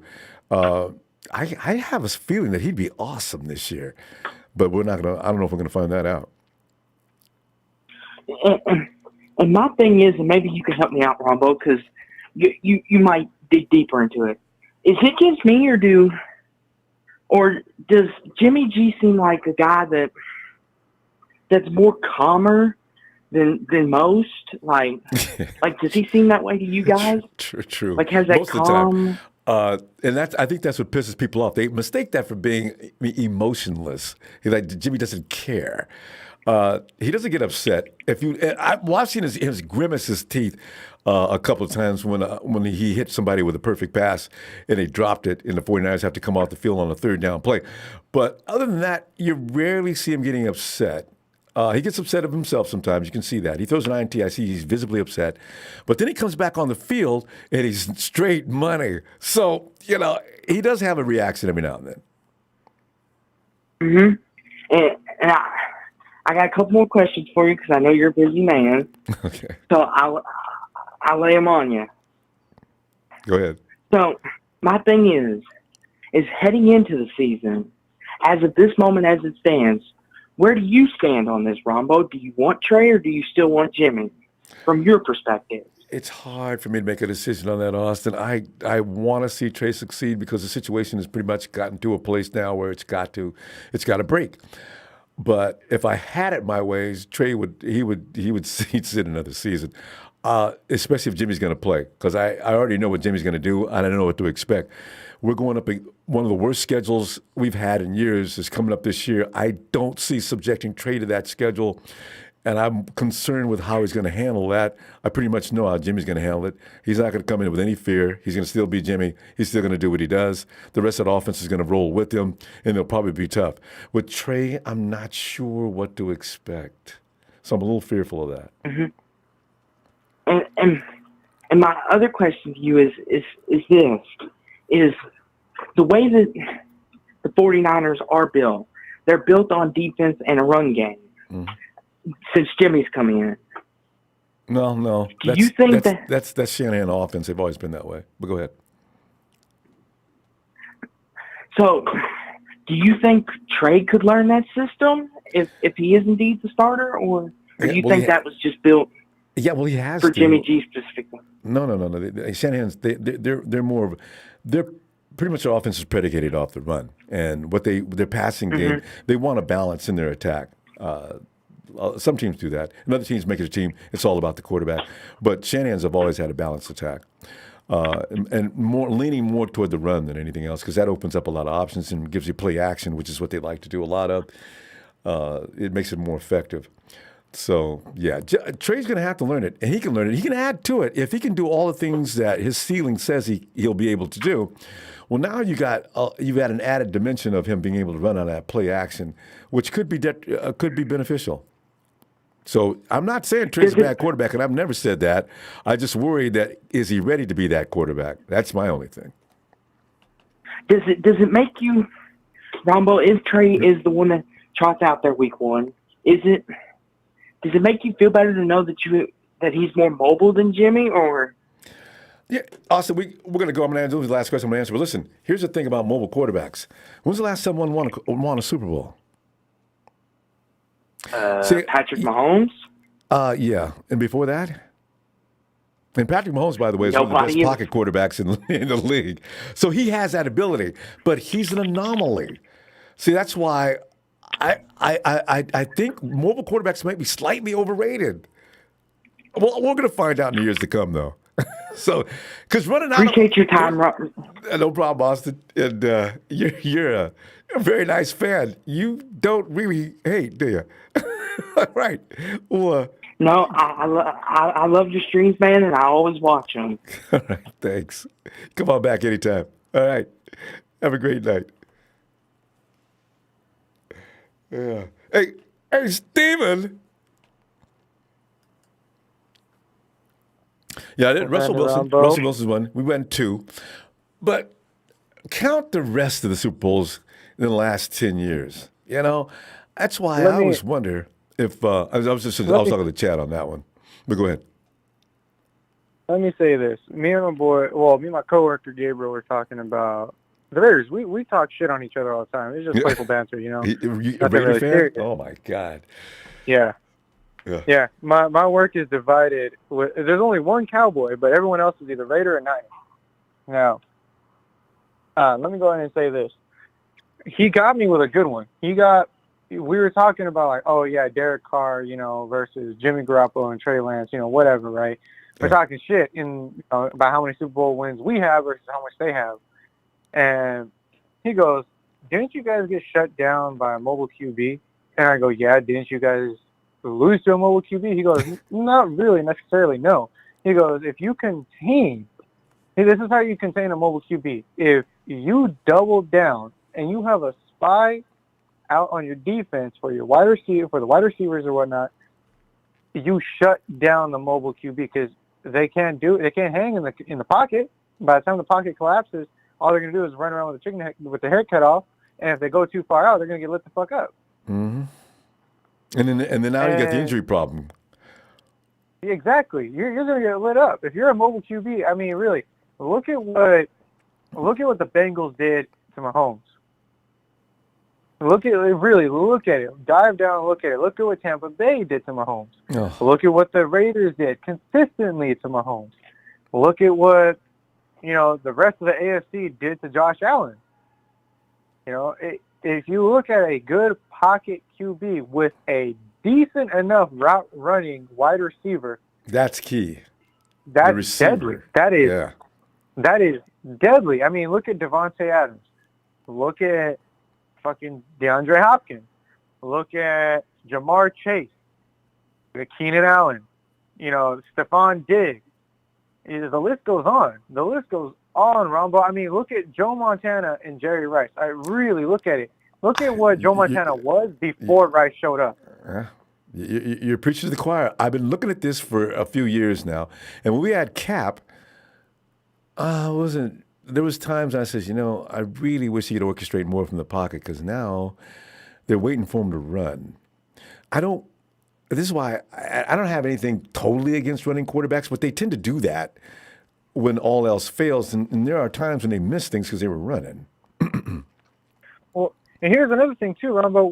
We're in that curve, that learning curve of the NFL where everyone is transitioning to mobile QBs. Yep. And that means the defenses are too. Yeah.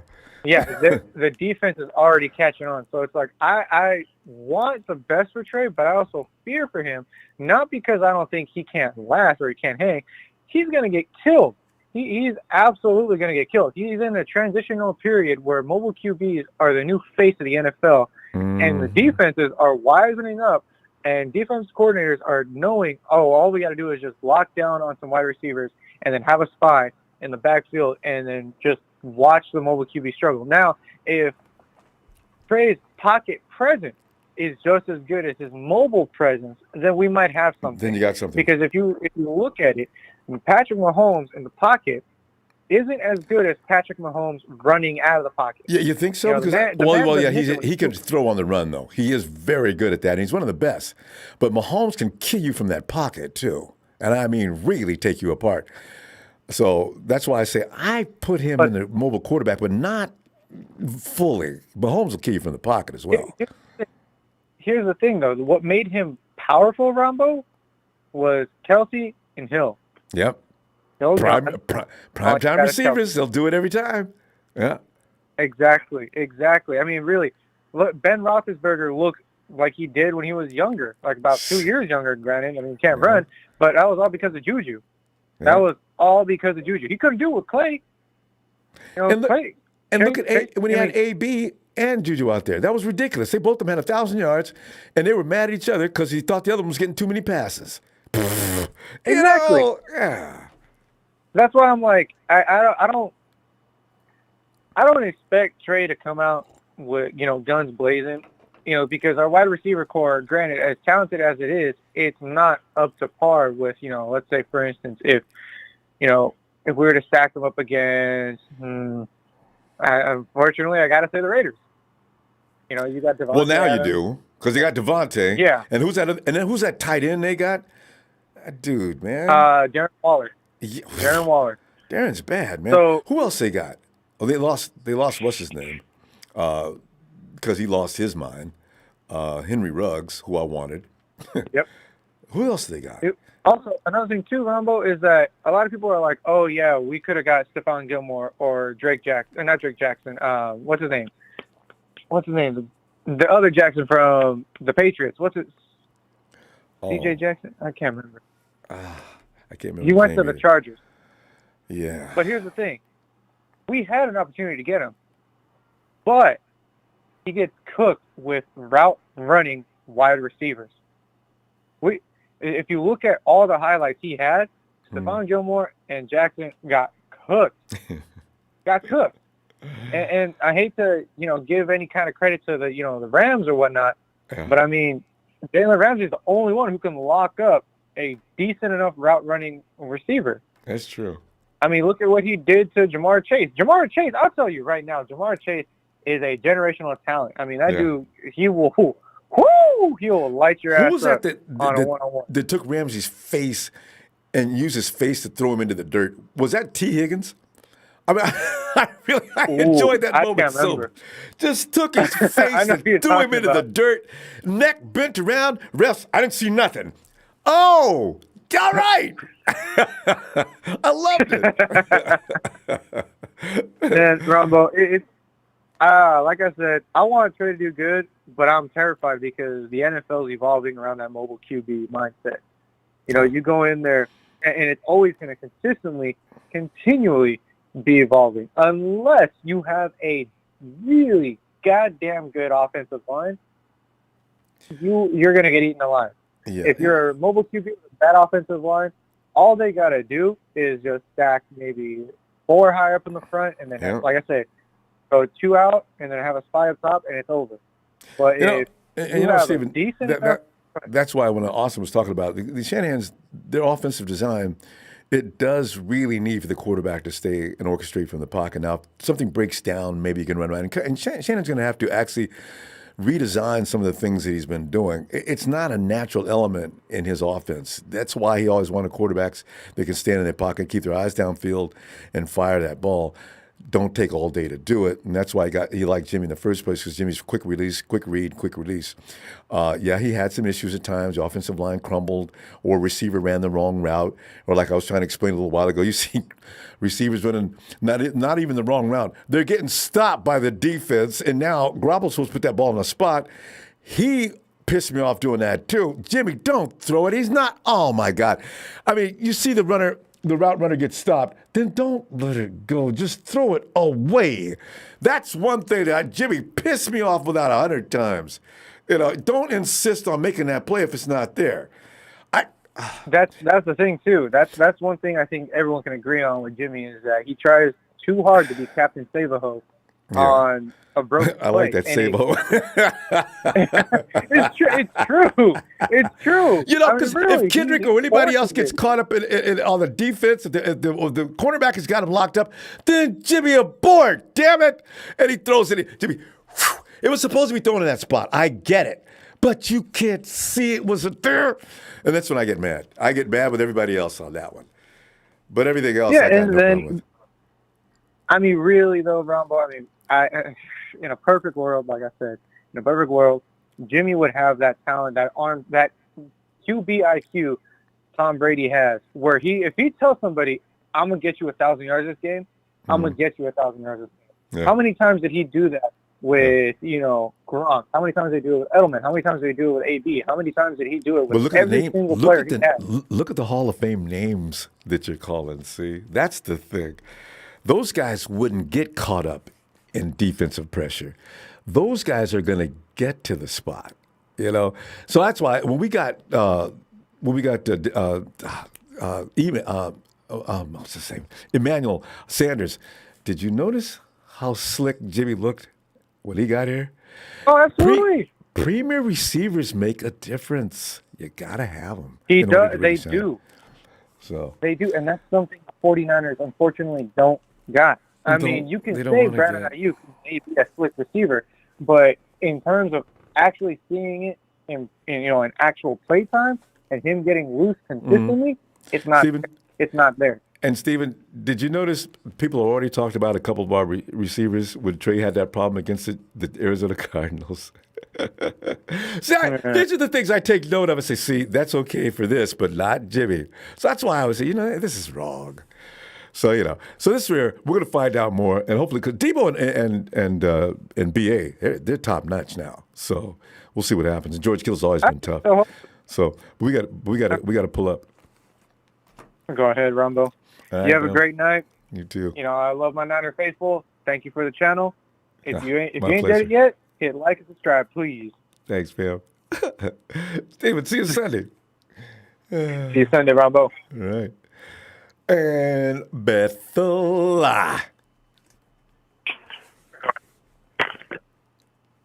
Ronbo. Oh, we got. Oh, is that Tony? Hey, Tony. I had the wrong name up there. Tony, come on in, man. Ronbo, I couldn't stop laughing. Oh my goodness, tonight was comedic gold tonight. You had a couple callers. Yeah, you do. You had the one caller that called the whole Minor Empire retard. He was animate, wasn't he? That was Hank Moody. Yeah. And then Big Show, I feel so bad for Show Ronbo. They be and Show does not give a damn. Show keeps right on. I think he adds to it when he sees him taking shots at him. Show is hard. Yes, sir. But like you said, Ronbo, why does it have to be Jimmy or Trey? Why? They both wear the gold and the red. It's always, people don't tolerate, if you make a mistake, you're flawed. Let's move on to the next quarterback. When these people who think that way, they're going to be moving on to the next quarterback for the rest of the time that they're watching football, because there's no such thing as never, ever making a mistake out there. It's going to happen. It doesn't mean, and if you got a team that's winning with a quarterback that's being a quarterback, and you're still attacking only him, then you're a little biased, and you're not really looking at the whole picture. I ain't going to go as far as Hank Moody, but I will say that that's narrow-minded. That's just has no, and you're going to continue to be frustrated because what you're looking for is never going to happen. Yep. Tom Brady threw a pick six against us in the Super Bowl, but they didn't attack him. Mm-hmm. Remember that playoff game between Aaron Rodgers and Tom Brady? They were having a pick party. Both of them are throwing INT after INT after INT. INTs are not a full measure of a quarterback. Yeah, they're going to throw them, but that means that quarterback's got way more confidence than he should have, if anything. But as far as him being, I don't want a quarterback that's tentative, shy, and scared because he's going to get you beat too. Worse, actually, because he's got no balls or no nerve. Hey, Ronbo, it was something that the caller said, that the last caller said. Mm-hmm. He was talking about the running quarterbacks and how you said when is the last time a running quarterback won the Super Bowl, yada, yada, yada. And he said Mahomes, Russell Wilson. But then he said, yes, now the trend is everybody's trying to get running quarterbacks. Mm-hmm. But I don't know if you or him made the good point. Defenses that was me. Are game planning and getting their teams faster for running quarterbacks. That's right. And that's what we did because our linebacking core is fast. Lorenzo Carter, we got him from the Giants. Yep. You know we signed Eddie Goldman from the Bears. Yeah, you told me about that. Yep. Yeah. Because, as the league evolves, that's what happens. They stopped the run game a few years ago, and pretty soon the league started going toward the pass. And now you want the running quarterback. You know damn well that the DCs are going to get hybrids. They're going to get players out there. We got now guys playing linebacker now that used to be safeties and stuff like that. You're going to get, they're going to shift right along with it. So, the pocket will always be a traditional thing that's probably going to always be around because Russell Wilson and Patrick Mahomes, who I still think is one of the better pocket quarterbacks in the league, and Wilson can kill you in the pocket too. Actually, both of them will kill you in the pocket if they just get the time. So that's what I'm saying. Because I'm looking at Lamar, and I'm not picking on Lamar, but Lamar, We talked about that. Yep. He tries to do too much himself. So. Yeah. He's one of the best runners I've ever seen, too. God, Jesus, he can run that rock. They need some more receivers, man. They traded Hollywood Brown. They got Rashard Bateman, who they drafted in the first round last year, but shoot, they got a bunch of tight ends. They drafted 2 tight ends in the draft this year. They already got Mark Andrews, who made the Pro Bowl. They need some more receivers. Yeah. But, you talked about hybrids, the other day. those outside linebackers. Wait, I know. We were talking about Julio going over there. Was that you and me talking about that? Somebody said Julio might be a candidate to go to Baltimore. That was me. Yep, Baltimore. But Ronbo, watch out for the Chargers. Because the Chargers got Keenan Allen and Mike Williams. They want to get Julio in there as their number 3 with those hamstrings. That would be deadly if they. They're already being picked. They're being picked anyway to win that division by a lot of people. Yeah, because their rookie first round pick of last year. I forgot that kid's name. The left tackle from Northwestern, Ronbo, he made the Pro Bowl last year. I didn't know about that. Whoa! And from Northwestern. Yes, and left tackle. And they drafted Zion Johnson, I think the best guard in the draft. Rashawn Slater. Rashawn Slater is LSU. Yes, Slater. Yeah, that's him. I remember that name, too. Yeah, okay. Rashawn Slater. He made the Pro Bowl last year. Zion Johnson, the left guard out of Boston College, they picked him with their first round pick this year, and they put him right next to him on their left side. So they showing up their line. That's why you're going to build a team. You got to build in the trenches. I think most teams agree that they're going to go defensive line first, but you know what? As soon as you get that done, as far as the 49ers have no business going after any defensive lineman next year, start bringing in them blue chip offensive linemen. The thing is, Dallas Cowboys made me sick to my stomach when they had that premier offensive line. It's starting to get a little older now. People are retiring. But my God, they were like a fortress. You could not touch Zeke and Dak. That was the year that they made the playoffs that year, too. And they still found a way to lose in the playoffs. But my God, that offensive line, Dak could stand back there and lay down on the ground, have a sandwich, get up, and still throw that ball. He had time. I said, God, man, look at that. Yeah. Wow. I'm going to tell you what, though. Kansas City's still going to be good too, Ronbo. I was looking. They drafted 4 corners in this year's draft. 4. How they look? 1 in the first round, and scattered throughout the rounds. Their defensive line is nice. Their linebacker, they drafted the linebacker out of Oklahoma. That I can't think of that kid's name. He's going to start. And they already had the second round pick from last year out of Missouri. They're not going away just because Hill was gone. The Chiefs know what it's a tough organization. They know what they're doing when it comes to the draft. They proved that the last 5-6 years for sure, even beyond actually. Yeah, they're stout. They're good. They're smart. So, but I am excited about your guys that out of Detroit, out of Toledo for you guys. Man, I wish we'd have drafted him. I like him. What position? The corner. A Womack? The corner. No, yes. There's the other one too.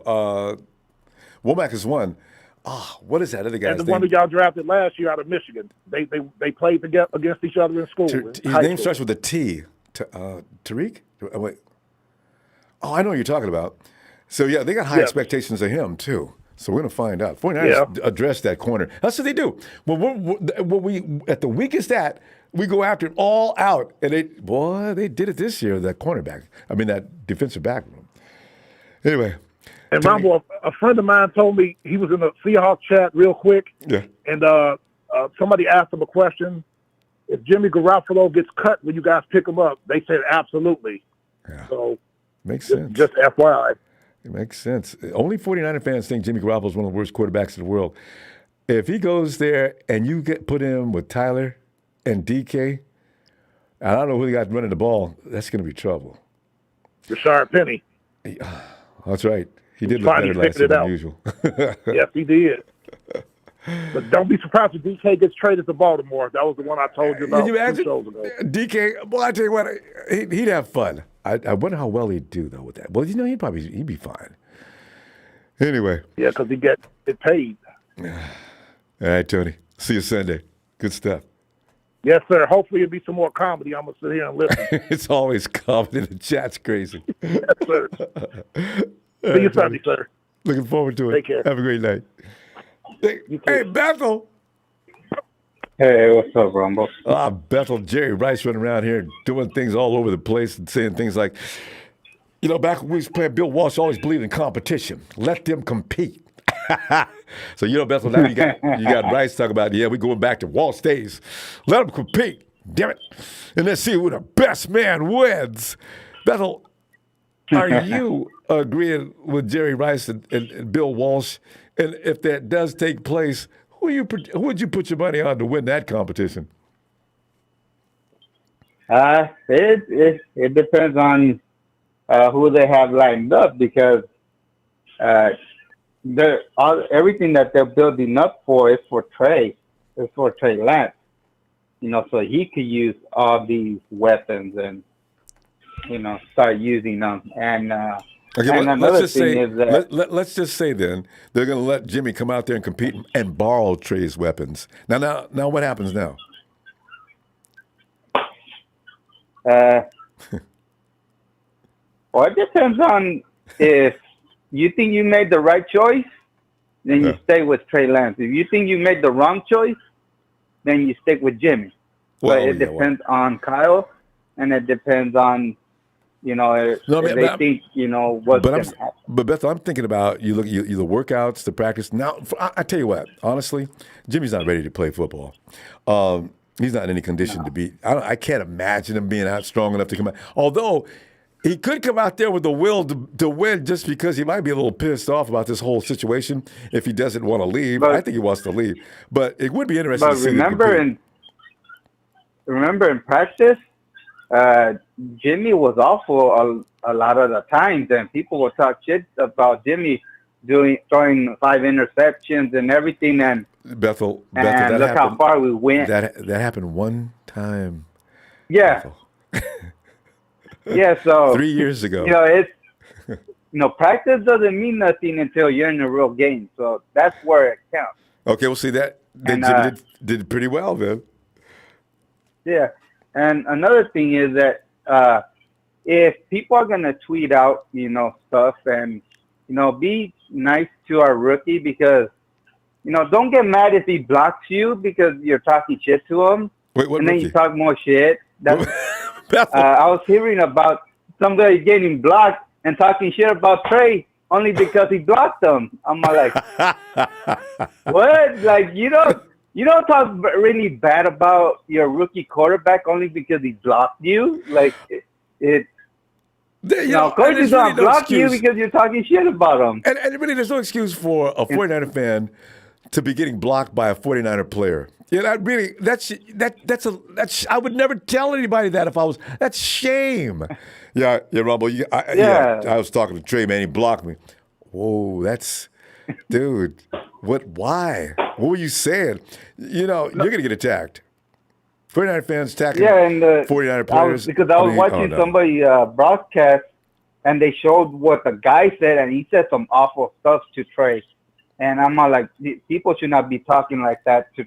He's a rookie quarterback, and, you should be, polite and everything because I think Trey's mom, reads a lot of the comments and stuff like that. Oh, that's probably who blocked him. Because I got a feeling Trey's probably taking a page out of Jimmy's book. Ignore them people. Do not let them get to your mom. Like you're saying, a relative mom read it. Oh, I'm going to get his ass out of here right now. Yeah. So, you got to be, respectful. And plus, another thing that I hear, even you saying, Rumble, that, you don't give breaks. But the thing is that Jimmy's not a rookie. This guy is a rookie. You give breaks to rookies because they're rookies. It's like if I'm at a job and I'm working, I'm barely coming in. If I do mistakes, they'll give me breaks because I'm a rookie. I'm barely starting to learn that. But if somebody else does it that's been there for a long time, he could get fired. They're gonna talk a lot of shit to him because he has time there. He's been, he has more experience. He should know that. Well, Bethel, he should not be doing that. Bethel, I guarantee you, if Trey doesn't come out there looking like a polished veteran, if we lose a game, you know how people do, they're going to go after the quarterback, irregardless as to what else happened in that game. That's why I'm saying he's not going to get any breaks. It all depends on who we're playing. If it's an easy team that we should beat, then you could say something. Yeah. But if I remember. The Chargers, they were playoff contenders, really good team. Didn't they get beat up by the Texans really bad? That was really strange. And got their ass whooped really bad. They just beat them up. Yeah. Well, the Chargers, I couldn't figure out, was it them or the Texans? The Chargers made a lot of mistakes. And the Texans just did whatever they wanted to the Chargers defense. What's his name? Yeah. Davis Mills? Davis Mills was having a field day. And I was watching that because I says, it was on before a game or something. So, what the hell is this? I thought this was the Chargers. And the Chargers couldn't move the ball on offense, even with that big receiver. Yeah. And as I said, Davis Mills was having a field day. Every pass he made was spot on. Yeah. Right? I said, damn. I think the Texans are going to win this game. I was just kidding when I said it. They did. And it wasn't even close. Yeah, so, and look at us. Look at what we did, And then plus, a rookie, he wasn't good at the first quarter, but he made his adjustments. He made what, he's supposed to, I'm supposed to do this, I'm supposed to do that. Because he did the same play 2 times. The first time he messed up, but the second time he corrected his mistake and he made something You talking about Trey? better. Yeah.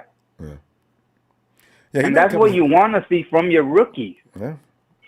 Honestly, he made a couple of throws I was actually impressed with against the Texans. That one where he stood tall in the pocket, he anchored, and he fired a perfect shot. I was okay. Yeah. That's what I've been waiting to see. Because other times he looked a little tentative, he looked a little unsteady.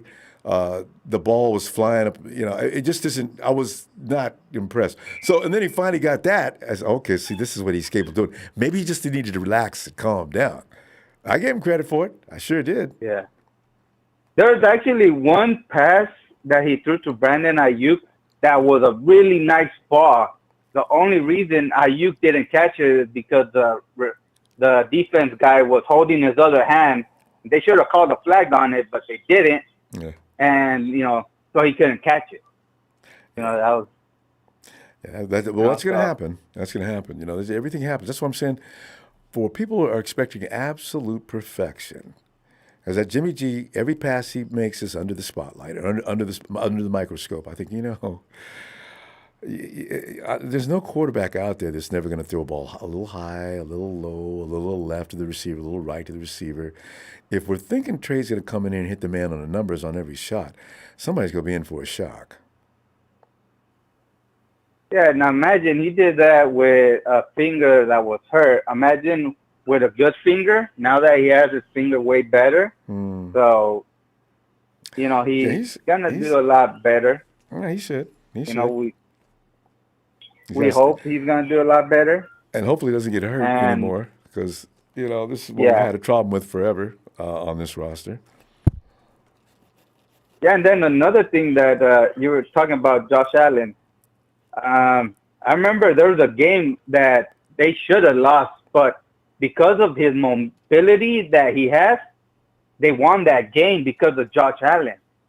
And because the defense was so afraid of him running the ball, and he'll throw it, and he'll throw a good, accurate ball, that when they didn't expect it, and I knew it, and you could tell, he's going to run on this one, because you could tell he's going to face the pass, but he's going to run, and he'll get a first down like nothing. So he'll make you pay if you think that he's going to throw the ball. Yeah. And, Josh Allen's and good. I think that's what they want Trey to do. He could be something the MVP like that next where year. where he could fake that he's going to throw the ball, and he doesn't. It's a different offense than what we run. Hopefully Kyle will design some of those kind of things because he did. I don't know if Kyle ever really wrote up everything. It was a strength of Jimmy G either. So we're going to find out what he designs for Trey and be smart enough to use his strengths. And we'll see some of those things. Bethel, we ran out of time. I'll see you Sunday. All right. All right. Like always, Rumble. Great show. Hit the like. And see, that the Cowboys fan, that's how we like when people come like that. They don't disrespect. They don't, be delusional like, some Ram fans around I thought here. he was a 49er fan. Fooled me. All right, Bethel. I'll see you Sunday. All right, Rumble. Great night. And Thanks, hit the man. like. And let's go Bethel. Niners. Yeah. All right, here it comes. One half of the founding membership of TNT. He is Trey from VA.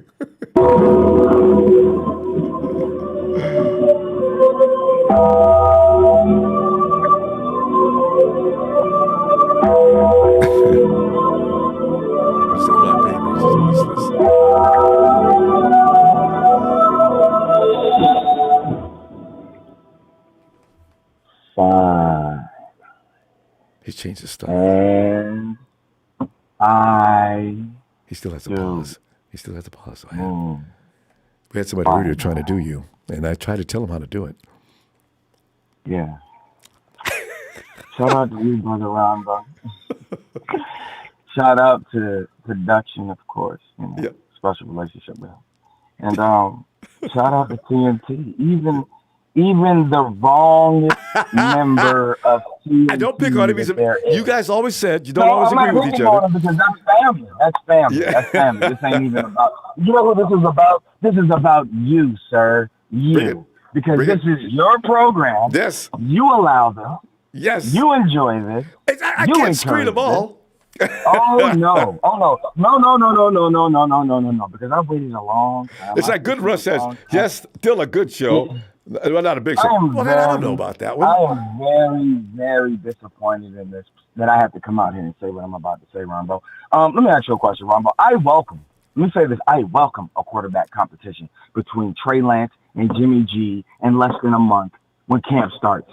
Is Jimmy G going to be ready? Is he going to be ready? I don't think so. What? He hasn't been working out. I don't think he's ready.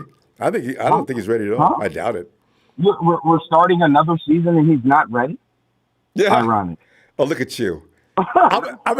He's a prosecution. No. So are we supposed to wait? The firm of Dewey, Cheatham, and How long do we need to wait for Jimmy G to be ready for the season? Should we put the whole offense on hold until September? Jerry Rice is the one who said it, not me. Let's cut the crap, Ronbo, okay? Because you guys, see, there's a myth here that Trey Lance only played well in one game. Here's the thing. Don't poo-poo the Chargers, okay? The Chargers missed the playoffs by one playoff game, Ronbo. Let's say that again. How many games did Texas miss it by? The Texans missed it by a lot. That's my point, though. You can't count them out, though. They just was playing great football in December. So when you try to say what you say about Trey Lance, does everybody forget about how good Trey Lance played against the Seahawks when Jimmy couldn't finish the first game? He played. I gotta go back and watch that game. He had 2 touchdowns in the second half, Ronbo. He had 2 touchdowns in the second half. He damn near brought us back. We were within 1 touchdown of winning that game at home. The young boy was off the bench. But we don't talk about that, though. Everybody seems to think that he just played terrible. I've heard about that a million times. What do you mean we don't talk about that? That's people talk about that constantly. The point is that when he got a chance to shine, the only time he played even terribly or even looked bad was the first half against Arizona. I'll give you that. He was shaky. Other than that, the guy has played about 4 out of 6. No, he's played about 6 out of 9 good quarters of football. I think maybe 10 quarters because he played 2 halves. 2 quarters against the Chargers. Yeah, but he's done well in the over biggest half. Point. He's done well, Ronbo. He's had 5 touchdowns to 2 interceptions with a broken finger. But the guy didn't know the playbook. Wait. Let me help you out with Big Show here. So he's talking about the Chargers versus the Texans toward the end of the season. That was not a preseason game. That was it. The Chargers versus the Texans was a real regular season game that the Chargers lost. Trey, if you're going to hang your hat on that, I suspect you have a point to make. Go ahead. The point that I'm making, Ronbo, is that we are moving forward with Trey Lance. It is goodbye, Jimmy G, and it's okay because he's not ready to play. Trey Lance knows the offense verbatim, does he not? They said he's the smartest one. He's there early, and he knows the playbook back and forth. He could teach These reports of arm fatigue. Are we serious? Are we joking? Who has training camp? I'm sorry, we're not even in training. Could we at least get into training camp before we get the fake news? Like seriously, Mike Silver has never reported anything positive. Mike Silver hasn't reported anything positive about the 49ers since we had Alex Smith. So I don't want to hear what that guy has to say, okay? He still listens to Huey Lewis and Huey Lewis and the News? Yeah. I mean, he still thinks that he's on the floor. He still thinks he's at Candlestick Park sometimes. So I'm not concerned about what Mike Silver has. He's been out of touch. He hasn't had a real solid connection to the 49ers since Steve Mariucci. Trey, don't attack the messenger. You know what I'm saying? The man is just bringing the news. He's just trying to tell you what's up. No, I'm joking. I know he's not. He doesn't stop it. Here's the biggest deal. And I'm going to leave it after I say this, Ronbo.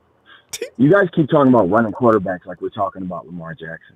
Trey Lance isn't Lamar Jackson. Trey Lance is closer to Josh Allen, Patrick Mahomes, Russell Wilson. I agree with that. They run to make big plays in the passing game, and that's what the NFL is about in 2022. You have to exploit defenses. Guys said that I hear about all this speed.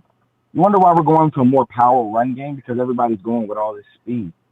So when the Falcons go out here and get all this speed at linebacker, shout out to my boy Tony, we're coming downhill with a powerful run game, courtesy of my guy Anthony Lynn.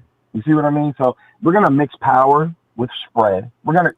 Kyle told you last year he's been drawing up plays for Trey Lance since before the draft. Did he not say that? I wish he would have used him in that game against the Chargers. I mean, against the Cardinals.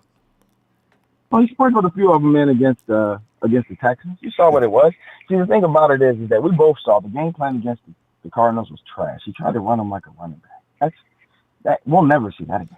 Listen, we'll never see that again. You know what? I want to make a correction on that, though, and everybody won't admit to it. Those plays that you saw, those were broken plays. Mm-hmm. There was windows opening and closing, and it was easy to understand that Trey was Well, supposed to hold let the on, thing go. I know you were He gonna ran say- because he had no Did choice. you know that Trey Lance had the most downfield passing yards of any quarterback in Kyle Shanahan era in his Yeah, started? that's fine. But the thing is, What do you- that what- Cardinal what do you mean? game, What do you mean that's don't fine? Why would you let's say not that? blame That's Kyle. fine. You know, In front of 4 defenders to George Kittle over the shoulder, one-handed, down the field against the Texans. Do I need to show you the clip? I saw We're that. talking about stretching the field. Yeah. You know, here's the biggest thing. I heard something from Big Show talking about we would have got that's Jamar. never happened before Trey got out there, right? I can't remember the last time that Jimmy G threw the ball. Not by nature. that far Go down. read the book on that game. No, they weren't. And there was somebody besides me, Shout out an to Niners by Nature. That's an fine. analyst pointed out Niners by nature. Don't guess. Go look. I'll give you the link. Bravo. We understand the energy that you give Trey Lance. You have this energy. No, I'm that just you wanna saying. see, and that's What fine. that Chargers game, the Arizona Cardinals game was what I said. It wasn't Trey. But the you're windows stuck on opened his and closed first start versus the before he play. got rid of the He ball, played and he several- ran. Those were design runs. And then his first start, he did that. His second start was much better. Exactly. And He he improved. But you're still stuck on the threw first start. instead of ran because the window didn't close on him. He was Yes. ready. Yes. So when we are excited about Trey Lance, it's only because the coaches are excited about it, Ronbo. Let me tell you this, all right? Kyle Shanahan is going to show you, everybody, the offense that you want to see. And when we do it, like I said, I'm going to get out of here on this note. Big Show said that we needed to go get Jamar Chase with the 3 overall pick.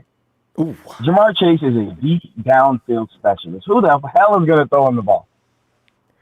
Jamar Chase has got the You speed see to these get touchdowns? down. You see these touchdowns that he's scoring with Joe Burrow, 50 yards, Chase is a 60 yards, premier- 70 yards downfield. You know, Who's going to throw him the ball, Ronbo? Jimmy can't. At this Jimmy can only moment, throw the ball 20 we got yards. Jamar Chase. Come on.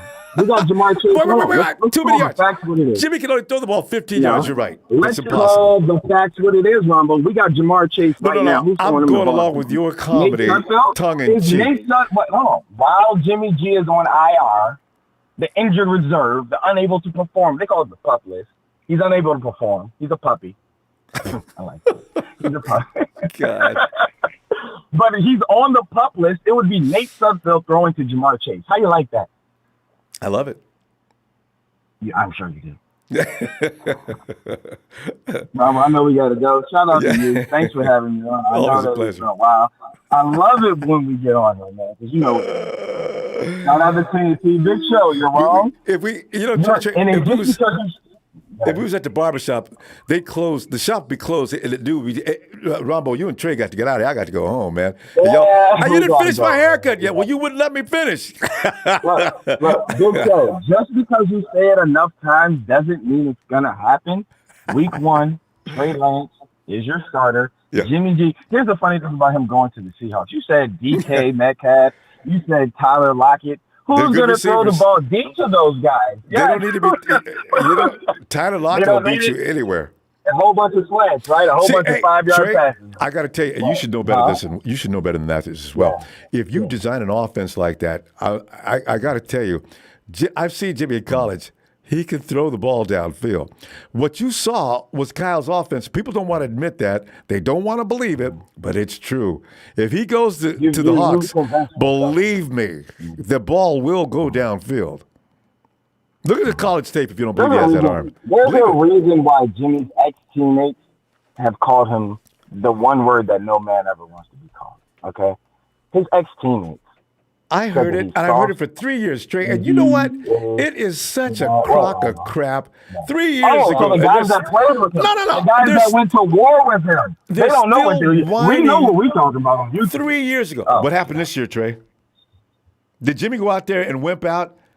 I don't think so. Nope. So I've had enough of Edelman and that other clown, too. He's so hurt right now. Trey, if somebody said something about you 3 years ago, and you would still be talking about 3 years later, then what are you doing? Jimmy G conspired with Don Lee to continue to play. Play it over and over. I know you love it, but it's crap. I'm going to see you guys. We got to go. He's hurt then and he's hurt now. We got to go. All right? God. Get him if off they the bring up pup list, right? Edelman and what's the name again next year, I'm going to lose my mind. We're going to go, Trey. Whatever, 4 years. Good night. Jesus. Gillespie says, start Trey. Let him get reps. That's what he needs to get better. Jimmy G screwed us by deciding on surgery before we could trade him, so let Jimmy G sit. Clarence, if you believe Jimmy G had all the world to do with that surgery, then yes, get mad. And the show says, Chargers was a preseason game. It wasn't. The Chargers game he's talking about was against the Texans. Anyway, yeah, people blaming Jimmy G for that surgery. You know what we're going to find out at some point? The 49ers are in on that. Hey, yo, Levi. They could have traded Ronbo, what's up, man? Levi, and also they could have traded Trey before he even said anything about that. When did Jimmy go off to get that surgery? Wasn't that after the draft? I think that before the draft. He did like in the May or something. Only like No, it was March or something. it was still on because I was still waiting for him to announce that Jimmy G was traded to a team Didn't he get for pick number whatever. The surgery right before his no trade clause went off. No, because there's no need to if he didn't want to go to a team. Okay, Levi, also, John Lynch went around talking about I got a couple of deals on the table. He didn't. John says he's got people reaching out for Jimmy now. I don't know what Levi, this is why I'm wondering, what are the Niners doing in the front office? What is this all about? Why do you keep saying you got trade offers, but you don't bite on any? Well, I'm wondering too, especially when they said that two first, those rounders, what was them? Washington was giving a first rounder. You would have jumped on that. Right. The only thing is they were asking that before his no trade clause went out, and of course, Jimmy probably don't want to go there. Well, you know what? I really wonder if Jimmy wouldn't like to go to Washington. Everybody said, okay, well, Jimmy didn't want to go to Washington. He had his no trade clause. You know what? Jimmy doesn't want to stay in San Francisco. So I'm thinking, as long as he's got a decent team to go to and he could be the man, I'm sure he'd go in a heartbeat. But I don't think you think Washington. You think Washington's a decent team. And you got to see one thing about things. Jimmy Garoppolo got one great thing going for him. He's a winner. Most of the people that kind of defend him said he's a winner. He got like a 70.2 winning percentage in his career. But Levi, which makes him one of the most winning. If he goes to a losing franchise, it may not happen. He's not winning. We were a losing franchise. Levi, here's the thing. One thing Jimmy Garoppolo does do, if you let him play, he can play. I mean, he can. If he's left to his own devices, dude can play. But when he gets into a system that has certain kind of elements in it, it stifles him. That's what we saw. In 2017, Jimmy Garoppolo was just doing whatever he wanted to do, and it was effective. And the defense was like, so. This is what. And he had no wide receivers to speak of that were worth the damn. They were okay. But, that's why I say, give me a break when Jimmy can't play. He can play. He needs a system, though. Can't play. No, not you, especially. Some people say he can't play. But I know he can play. I can tell. This is what I'm saying for him not wanting to go to a losing. The 49ers was a quarterback away. Because, there was that stretch where we were almost winning, but we just had a backup level quarterback we weren't winning. That was before Jimmy came, but we still, our personnel was kind of questionable. Yeah, I'm just talking about the thing that was going. We didn't have we were playing with basically backup quarterback. And then when Jimmy came, he didn't really have no choice. They could sit him here. So he's like, oh, well, what can I do? I ain't got no choice. Well, so he came over Better here got hurt, remember? Intangible, elevated the offense, and then he started winning. We just needed a good quarterback. I don't know if Washington is that team where all we need is a quarterback and then we're good.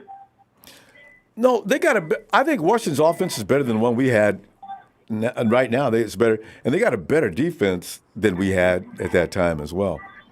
So, as long as you still Ronbo, you want to go to a good situation. You don't want to keep going to bad situations and banking on that you're going to just make everything great. Indy would have been perfect for him, actually. Indy would have been ideal. Perfect. But you got to think. He'd put him in the playoffs right away. But the thing is, do Jimmy think that? Do Jimmy's agent think that? Well, no, Indy. I don't think Indy. Their goal is to put Jimmy the best chance. Levi, that's why I know the 49ers haven't been trying to trade Jimmy. I'm almost certain of it. I don't know what they're doing, but the 49ers could have got rid of Jimmy. They didn't need to wait until, Jimmy, 3 weeks, month, 2, what later? Jimmy Garoppolo's opted for shoulder surgery. We haven't heard a word from Jimmy. Everybody's talking except him, which makes me wonder, what is going on? He don't never talk, though. He never does, but still. Let's talk to him. I really wonder who's orchestrating this whole madness. We're going to find out in about 3 weeks. If he's on the team before the 53-man roster cut, I got a feeling he ain't going to get cut. We'll see. But if I had to bet on it, I think I'd put a big piece of change on that. We'll see. Yeah, I don't mind. I like Jimmy Garoppolo. I mean, we was telling him nothing, and he came in, and the whole franchise gave us hope and belief. And like you said earlier on another call, that Jimmy Garoppolo was different in that when he came back in 2018. I felt different. Man, this dude don't seem the same. It felt like Cal, because before, Cal didn't really have time to give him. So he just said, okay, Jimmy, I'm going to just let you be Jimmy, but I'm going to have plays for you to get people open. Right, rehearse a few plays, right? But now, it was like, okay, Cal said, okay, now you're the all season. Now I need you to do exactly what I tell you. If you don't do it, I'm going to cut you out. Levi, you know what? I'm delighted you say that because I say that. Oh, man, you're sticking up for him, giving the excuses, man. I said, do you know, have you ever played football? Do you understand how the game works? Because when they say that, I understand. You think he just forgot how to play football in a 3-month stretch? Give me a break. You couldn't see that he was out there trying to run offense and running Kyle's offense? No, they couldn't see that. So I got tired of that. The main thing is 2020 came. 2020 was an interesting season because in the first half, I didn't think Jimmy was playing that good. The defense was saving us. They looked terrible in 2020. That defense was making miracles happen. Like, you saw how many first down when they was at the 1-yard line, they forced a fumble. That's why I kind of get itchy when you say, oh, better than 2019. Well, no, 2020, Jimmy came in looking a little shaky. They act like they were still going through the Super Bowl Super Bowl year. Coming into the Super Bowl year. 2019, you mean? I think the biggest hype that Jimmy had was in the Saints game. That was the Jimmy and George Kittle game. Oh, yeah. That was interesting. But Jimmy can't throw the ball downfield. I mean, Jimmy's downfield throw. He can do it, but most of the ones I see, it looks scary. I'm like, dang, man, that looks kind of. But then sometimes I don't care as long as the person can. That's all I care about. He can throw the ball downfield, and actually can do better than that. But there were a couple of throws that were like so. But the ball wasn't lacking of any arm strength. It could have had a little more zip on it. But I don't know what the conditions were. All right. Well, I got to get my conspiracy out before I run out of time, which is probably soon. Go ahead. My conspiracy about the Super Bowl, I think, because I always hear, they say it's a quarterback game, right? You need an elite quarterback to win. Yep. That's why I think that they be kind of hesitant on Jimmy, because Jimmy's not considered an elite quarterback. We don't even really think he's elite. We think he's really good. We think he's talented. We think he got probably one of the greatest intangibles for a non-elite quarterback. But I don't think they want him to win. That's why they were so hesitant on the plays, and they're like, okay, we're just going to let it. If the 49ers win, they really going to have to earn it. Because, they let Kansas City get away with everything in that game. Oh, and the 49ers just couldn't do it. And when they played Tampa Bay, they threw that flag every few seconds. Yeah, it's like, and we know the one thing about the 49ers, even in 2019, in the fourth quarter, because I guess they overplayed their elite starters, they get tired. Then, they ain't as upset though in the end of the game. Yeah, I think so, But they still played good. The Forrest Buckner almost stopped them, but, Tyreek Hill. Yeah, and also, Mahomes they were trying to make him into something, and of course, he was protected by the referees the whole game long. Their offensive line was rated as not nearly one of the best in the league that year, but yet they stopped the 49ers pass rush, who made Aaron Rodgers say uncle midway through the game. Come on, man, that's crazy. I think that was elite. That's my conspiracy of the game. That it was a league conspiracy to make sure the 49ers didn't win that game. Most people thought the 49ers don't win. No, you're right. Refs can determine games. Well, but Levi, look at this. You're right. We ran out of time. I'll look for you for Sunday if you got time. All right. All right. All right, man. Appreciate you. Night, fam. Thank you. Ellis.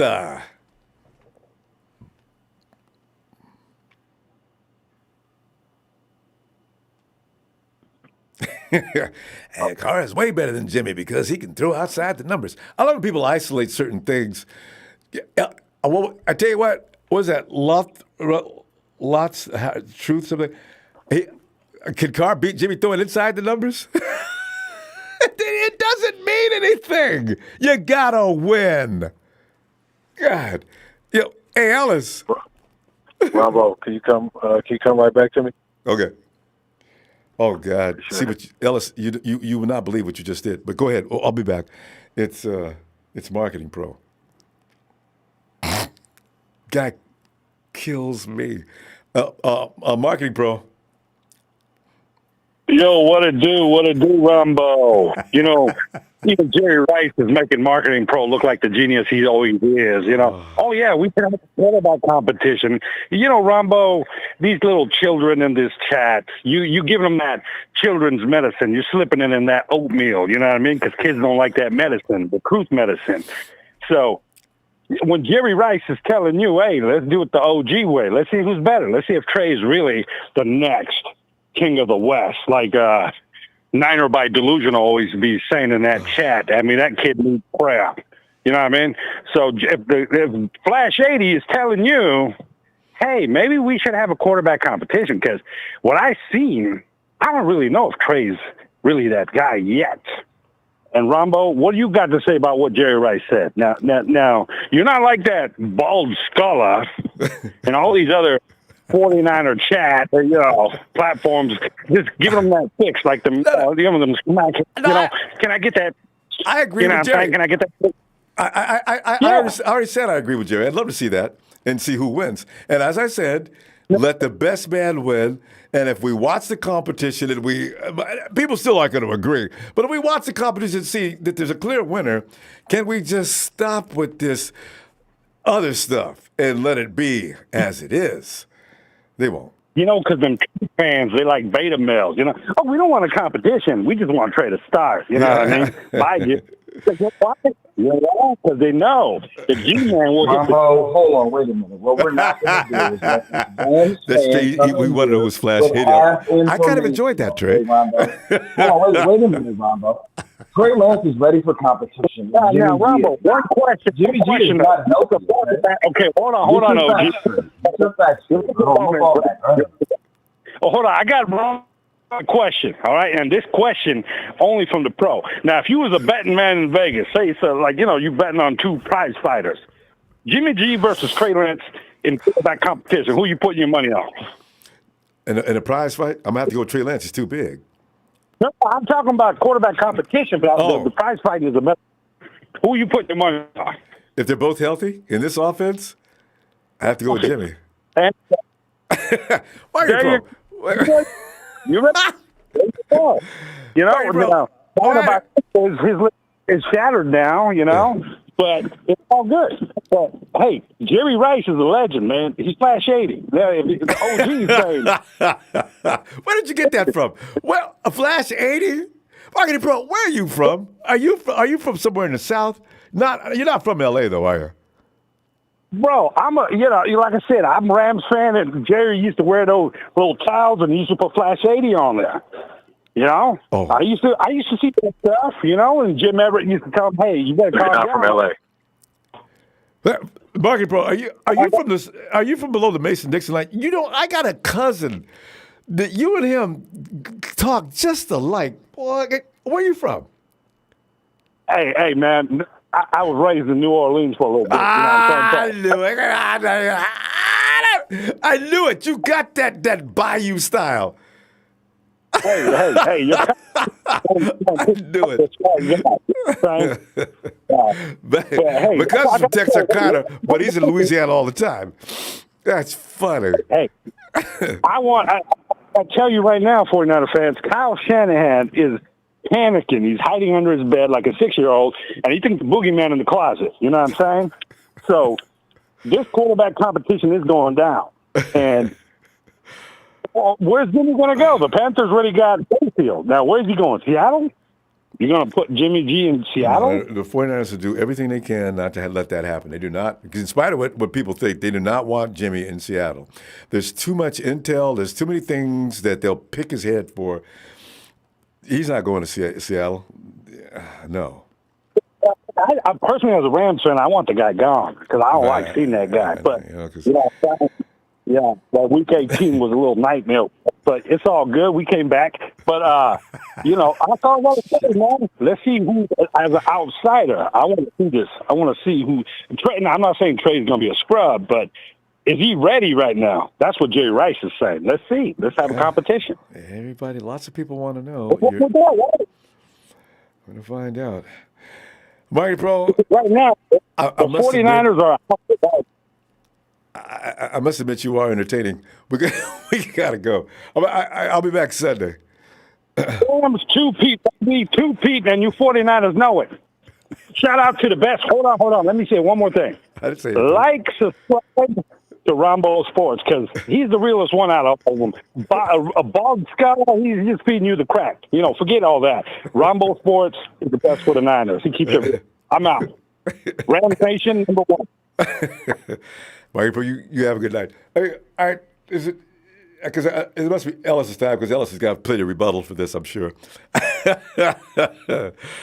Ellis, what would the world be without the folks that we don't invite often here? What would our world be like? I haven't gotten over my homeboy yet, and what's it, Tommy Testosterone? It's funny, I can still remember these guys' names. Larry, what's that guy's name? God, man. Some of them dudes leave an impression. I want to put them in a bus and drive it over a cliff. Hey, Ellis. Ellis may not be ready yet. We got anybody else?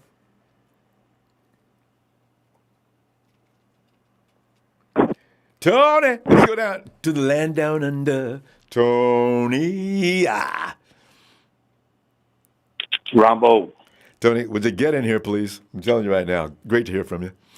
Because I'm telling you, this show is so entertaining in the offseason. I actually enjoy it because I'm not stressed out like I am during games and after games when I'm fighting emotions. And here, the comedy can get thick sometimes, and I'm starting to take it that way.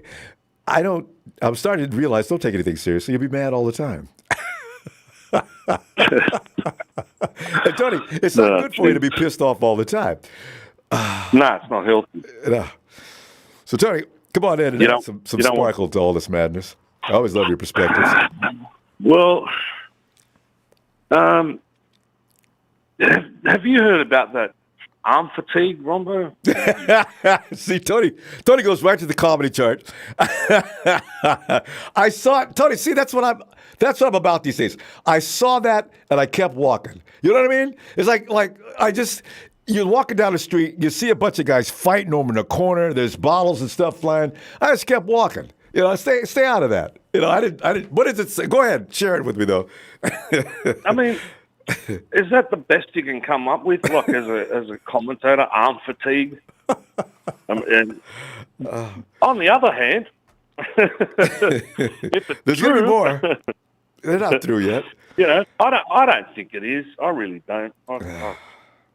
I mean, he had a couple of games. It didn't look like he had to take any days off. But Tony, try to think about it for a minute. What are they basing that on? That's why I didn't even bother to read it. I said, well, what arm fatigue? Who came up with that one? I said, okay. Who the hell knows? But the marketing pro, I hate to say it, but I have to agree with him on one point. And I think the biggest thing here with the Jimmy G saga is Carl is shitting his pants because the one place they don't want him to go is to Seattle Seahawks. No, dude, that's not good. For God knows when, I don't know when, and you knowing exactly what our defense is made of, and now you informed them of what we're doing. Oh, not a quarterback. Well, there's a few people out there in the commentating circles that know and that continually say that Kyle's a control freak, right? So by him going to the Seahawks, Pete the Chief will actually sit down and have dinner with him and get his opinion and this and that. And he'll say, okay, Jimmy, out of these guys that they let go, the players that they can't keep, which ones do you think we can get over here and help you out to prove to Kyle that he made the biggest mistake of his life? Yeah. You know, can you imagine? You know, we play the Seahawks against Jimmy G, and he gives us an ass whooping that Kyle will go kill himself. Yeah, I mean, the thing is, and you're right. Pete Carroll, is it Jimmy? You got a place to stay? Oh, no, don't worry about that. Listen, why don't we just come on? I got plenty of room at home, and you can just stay with me. I got a lot of things I want to talk to you about, and we'll just right up to the opening day. I mean, Jimmy be getting in the middle of the night. He'll see Pete getting up out of the same bed, going to the bathroom. Who's Jesus Christ? I don't mind talking to him, but the guy's going to extreme. He'll be talking to himself. I'm telling you now, if Jimmy goes to the bathroom. That's what I'm saying. So you don't want that. 49er fans act like so big. We're not scared of Jimmy. No, you don't want Jimmy in Seattle. We want him anywhere but there. I don't want him anywhere in the Is there a chance that he could still go to Pittsburgh? No, I don't think so. What they got? Who they got? They picked up. They picked up the Indianapolis. Jacoby? They picked up Wentz, didn't they? Oh yeah, I'm not sure. They picked up Wentz and they drafted a quarterback. Matt Ryan. Matt Ryan's in Pittsburgh. Matt Ryan in Indy. Oh no, yeah, we were talking about. Yeah, no, I was talking about Carson Wentz. Where is he? He's in Pittsburgh, right? Yeah. I don't know. Washington. Oh, that's right. Who did Pittsburgh pick up? Is it Jacoby Brissett? No, Jacoby's in Cleveland. Oh, anybody know who They drafted Pickett. Okay, but who else is over there? Oh, they have the same guy they've had for years. That Myles Garrett doesn't like too much. Was it Mason? Yeah, that's right. But anyway, I think the key thing is that Trey's been here, he's watched him play, and he knows that he sweeps the Rams every year. The Rams, mind you, will be clapping their hands like seals at bloody SeaWorld because Jimmy's not going to be the quarterback. Yeah, because I don't care what anybody says, Jimmy did not have trouble with the Rams, not when he was healthy. He just needs to, Trey just needs to take one throw at a time. That's it. It just has to be one throw at a time. Just put everything out of your mind. Oh, Trubisky. Thanks, Clarence. It's Trubisky that went to Pittsburgh. Well, Jimmy's better than Trubisky by a country mile. I think so, too. Mitchell's... Well, so if he's available... What do we do with Mitch? Backup. I think they've already got what's his name over there. I keep forgetting his name, but he's been over there forever. But he's got to be feeling pretty bad. They went and got Mitch Trubisky and didn't elevate him to the starting spot. Pretty strange, huh? Anyway, look, there was one guy in the I can't remember his name in the commentators. He goes and he started bagging the rest of them. He goes, "What the hell's wrong with you people? Can you not recognise that 2 seasons that this guy was healthy? Just the 2. We're not talking about the ones that he wasn't." The 2 that he went to a Super Bowl and a championship game. Not appreciated. That's very hard to do. It is. People think that's a piece of cake, and Trey's going to go right back there and finish the job that Jimmy didn't. I keep wondering, what do you guys, give me some of that what you're smoking, man. That's not the way it works. You got to get there to begin with. It's not easy.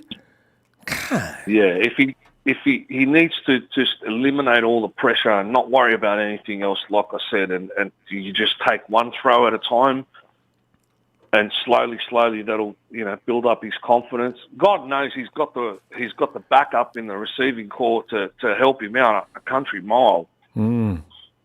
But you got to take advantage of that. Like you're saying though, with the pressure. If I'm Trey, he's not going to say it or show it. But if I'm Trey, yeah, Jimmy's out here, man. They went to this. Okay, I could do this. And then pretty soon you start hearing voices, Tony.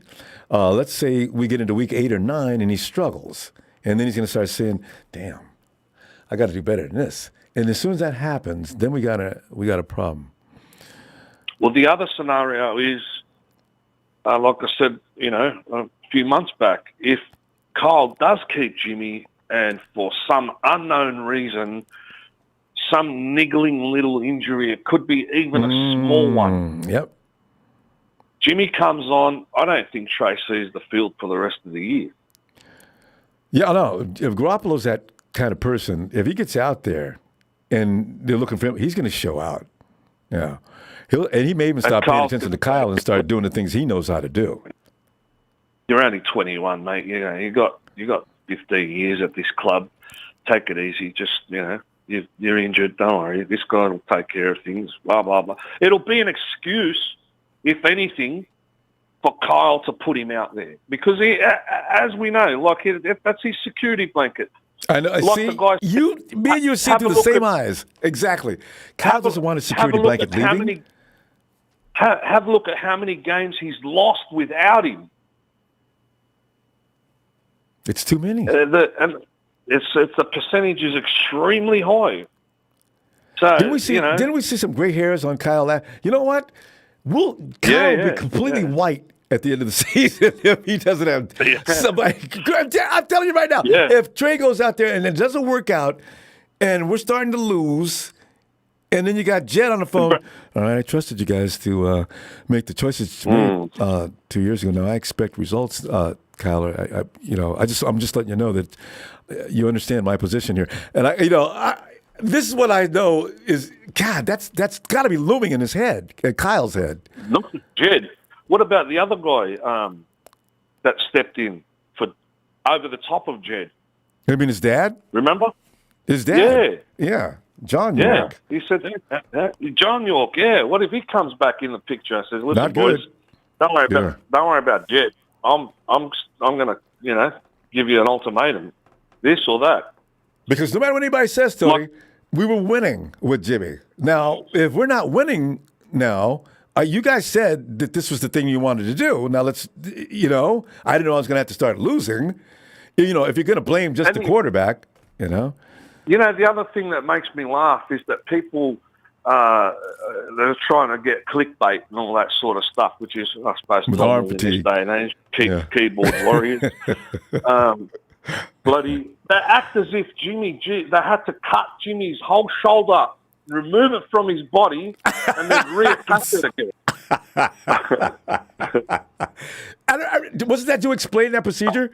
Somebody said it's a very minor, small procedure. All he went in for was keyhole surgery. Right. Which is extremely mild. You go in the morning and you walk out at night with a couple of Band-Aids on. It's an outpatient. The guy wasn't even in a sling. He didn't even have his arm in a sling. He was out of Hooters, lifting burgers probably 15 minutes after he left that place. Of course he was. As a matter of fact, rumor has it that he's going to take over the Playboy Mansions and replace. He's going to wear Hef's legendary robe and everything else. He's walking around the facility with a little 49ers badge on the side of it. Woo, man! I tell you, man, this is just a comedy workshop until we get to the season.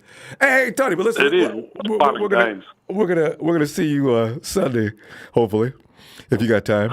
Are you rolling down the road right now, or are you at home? No, I'm at home. It's the weekend. Yeah. All right. I'll look for you Sunday. All right, Tony. Great stuff. Shout out to everybody, and shout out to the mediator there, brother. Come in and tear him up. Keep them honest. Thanks, Tony. Cheers. All right, mate. Cheers. There he goes. And there you go. Now we've already got Jimmy down at Subway doing what he does, and I've already said he should audition for Superman, and everybody else did too. Or he could do Batman. Actually, make a great Batman too, wouldn't he? Got that jawline. Hey, Ellis.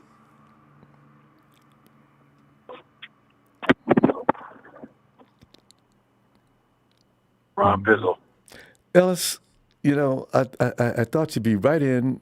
And in fact, I'm surprised you let Marketing Pro, but you must have been really busy. that you let Marketing Pro continue. Trey had to come and get him. Yeah, shout out to Trey. Shout out to Trey. Trey, I don't know if he's talking with if he's either talking on speakerphone or he's got like some AirPods in, but it sounds really muffled. I can't hear him clearly. So Trey, when you come through, man, I'm trying to hear you talk your shit, man. So just whatever adjustments you got to make, man, go and do that because you're killing it. I had a feeling because I was in the middle of something. I wanted to get on there and get spicy, but Trey came in right on time. So it was perfect. It was impeccable. And I knew that. I knew Marketing Pro was from below the Mason-Dixon line. He's got that certain kind of twang. I could feel. I said, "Wait a minute, this dude ain't from Cali." Marketing Pro, he's especially when he talks. He's probably one of the 10 in that population of 500 in the town that he's from that actually are Rams fans, or maybe they even watch football. So when you really ain't got shit to look forward to, I mean, you gotta pick something up. So shout out to that goof. But that was okay. So Jerry Rice, who could probably just stick to watching his golf tournament and doing them, Jerry Rice coming. I said, let them compete. Bill Walsh. You start quoting Walsh and everything. I said, Jerry. You said the other day that Trey is this and that and all that and more than Jimmy. What is with this all of a sudden let them compete? Compete for what? I thought you made your choice. So, it's pretty funny. But Ellis, are you interested in watching a competition or do you want Jimmy can we just be through with that? What are you thinking? A competition or what? Jimmy and Trey, again this year for the second year in a row, competing for the QB1 spot. As Jerry Rice would have happen. You said or what? Would you say or something else instead, or you just were saying how do I feel about that? Or Trey, please be gone. Yeah, I mean not Trey. I'm looking at Trey. Right. Yeah, I mean, come on. Jimmy, please be gone. Yeah. We know, Ronbo. We know. Trey's going wild in the chat. Trey, get out of that chat. Go ahead. Yeah, man. I mean, if that's the case, then so be it. Why not? My thing is, Jimmy's not going to be ready to go full bore for a long time. I agree. If he starts coming in trying to sling and Jimmy being put under the pressure of trying to come in and win a spot and compete against Trey, he's going to be having to overdo things or things enough to where he's actually not even ready yet. And I think that he'll end up re-injuring his shoulder or will be having arm fatigue and shoulder problems before the season even fucking starts. Yeah. That's going to be our theme for the next 2 weeks. He's got arm fatigue. Yeah. Yeah. Come on, man. Jimmy, putting Jimmy under that kind of pressure, like I said, man, it just doesn't make sense. He's going to need a little bit more time. He might start throwing certain passes and be able to do certain things, but he had to force himself to get through the rest of the season. Probably he probably had to get a few shots of Toradol or whatever just to get through the last few games. And he just came off a certain, huh? Yeah, that hand, the way he described it, that pain sounds crazy. But yeah. Yeah, and I mean Trey was playing with a broken finger still for the remainder of the season. They had him playing, coming back in 2 weeks saying he'd be all right. He wasn't all right. So but Jimmy is coming fresh off of surgery, and he's not going to come out ready to take no damn starting position. I don't think. That's why the Tampa Bay stuff sounded a little more realistic, considering they already got Tom. Let him, if he goes, if just saying hypothetically, whether that guy was credible or not, but he'd be in a better position to go to Tampa Bay because he wouldn't be needed right away, and he could get, about 4 or 6 weeks of added rest and rehabilitation so that he could actually be prepared to take, to take over if indeed he needed to. While you're on that subject, though, I just want to ask you this, though. If you're the owner, how are you going to tell Tom, I'm bringing Jimmy Garoppolo over here? Well, from what I heard, Tom and Jimmy already have a rapport and have a nice relationship. Okay, They've been out. So I guess they went to the everybody says they're not like at odds or anything like that. No, but the thing is, in that case, then people insist that Tom was talking about Jimmy when he made them nasty remarks. You'll keep that mofo, you know. Keep that, yeah. Yeah. Did he really say that then? I don't think that was. I don't think he was talking about. I don't think he was talking about Jimmy. But if he was, it wouldn't make sense for them to have some kind of, or have a good rapport outside of football, and for Tom to make that kind of a comment about him. So he was more than likely talking about somebody else. But we really don't. We can't say for absolutely sure. Tom won't Nobody tell you. can. But people love to argue. I could argue with people about that one. I said, man, come on. Or he'll wait like he just did when he's talking about. Have said, yeah. When he's talking about that was a fumble, like he did recently. Was that really a fumble? You see that recently? Was that really a fumble? And whatever that Super Bowl that he won, where there was them against the Raiders or something like that? Oh, you talk about what was that? What do they call that term? There's been a term. Was that the championship game? Yeah. The what?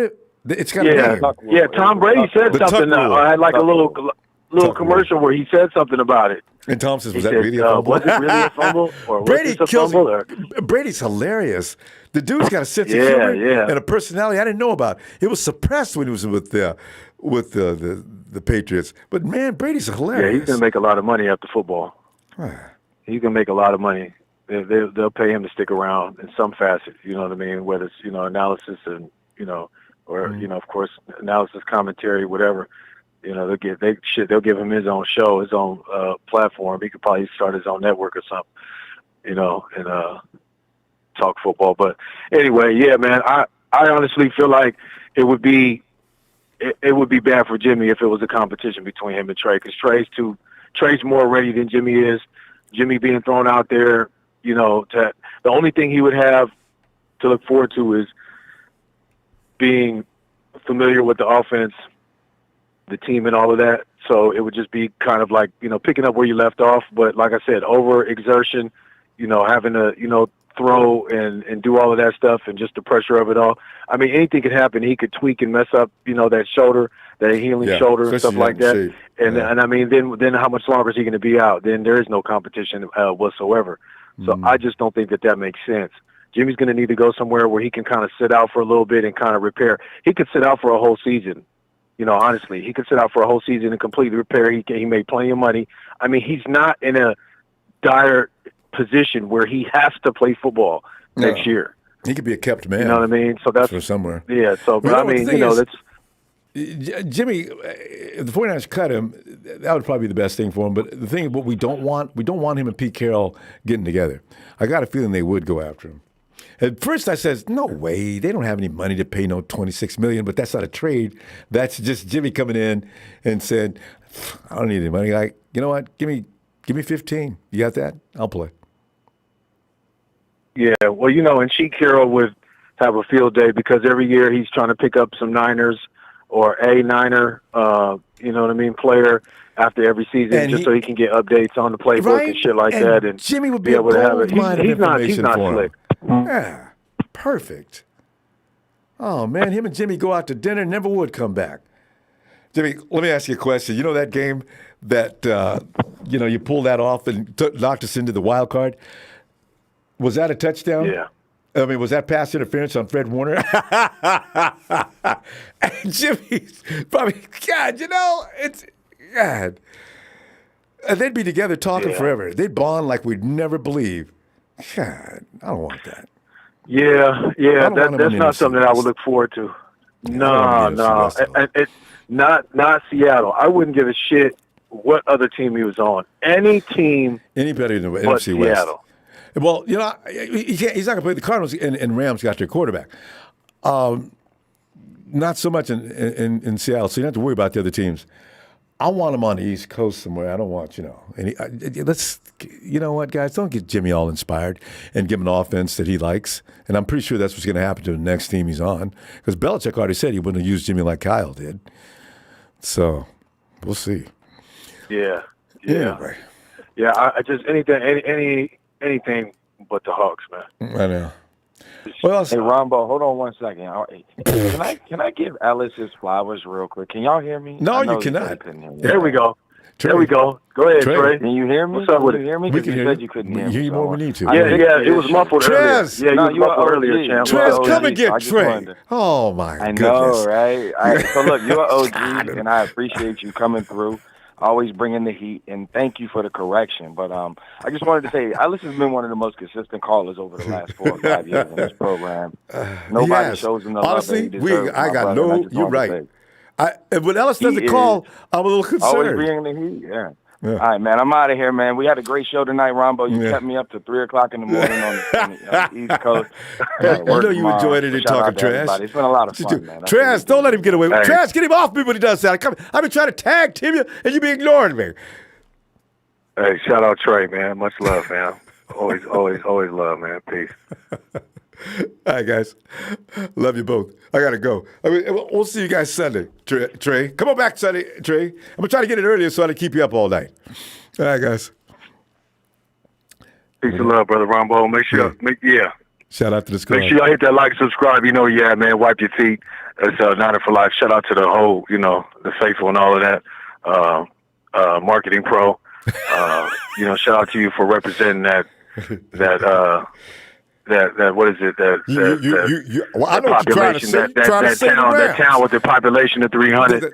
That population of 300 out there in that town, wherever you at, man, in the sticks. You talking about that team that owns y'all? Yeah, I know what you're talking about. Yeah, they got a larger population than wherever Rudy is at. Underground. You know what I'm saying? He's a one of one, so he's a different kind of special, and not in a good way. Anyway, trash. Peace and love. All right, man. See you Sunday. All right, peace, family. Yes, sir. And with that said, I'm going to go ahead and tell you like Marketing Pro. I'm going to get up out of here because, you 49er fans, you don't deserve my attention or my time. Marketing Pro, guy, when he gets back in there, let him know that we are the superior beings. Because ready to go, he knows he ain't. That boy, he needs to sit down and read. Fam, I'm going to see you Sunday, though. Can't wait. Make it a date. Thanks for the contribution tonight, guys. And please, don't forget to subscribe. Please, you know how much I like likes. Oh, I don't have any tonight. It's another few habits. With that said, a night.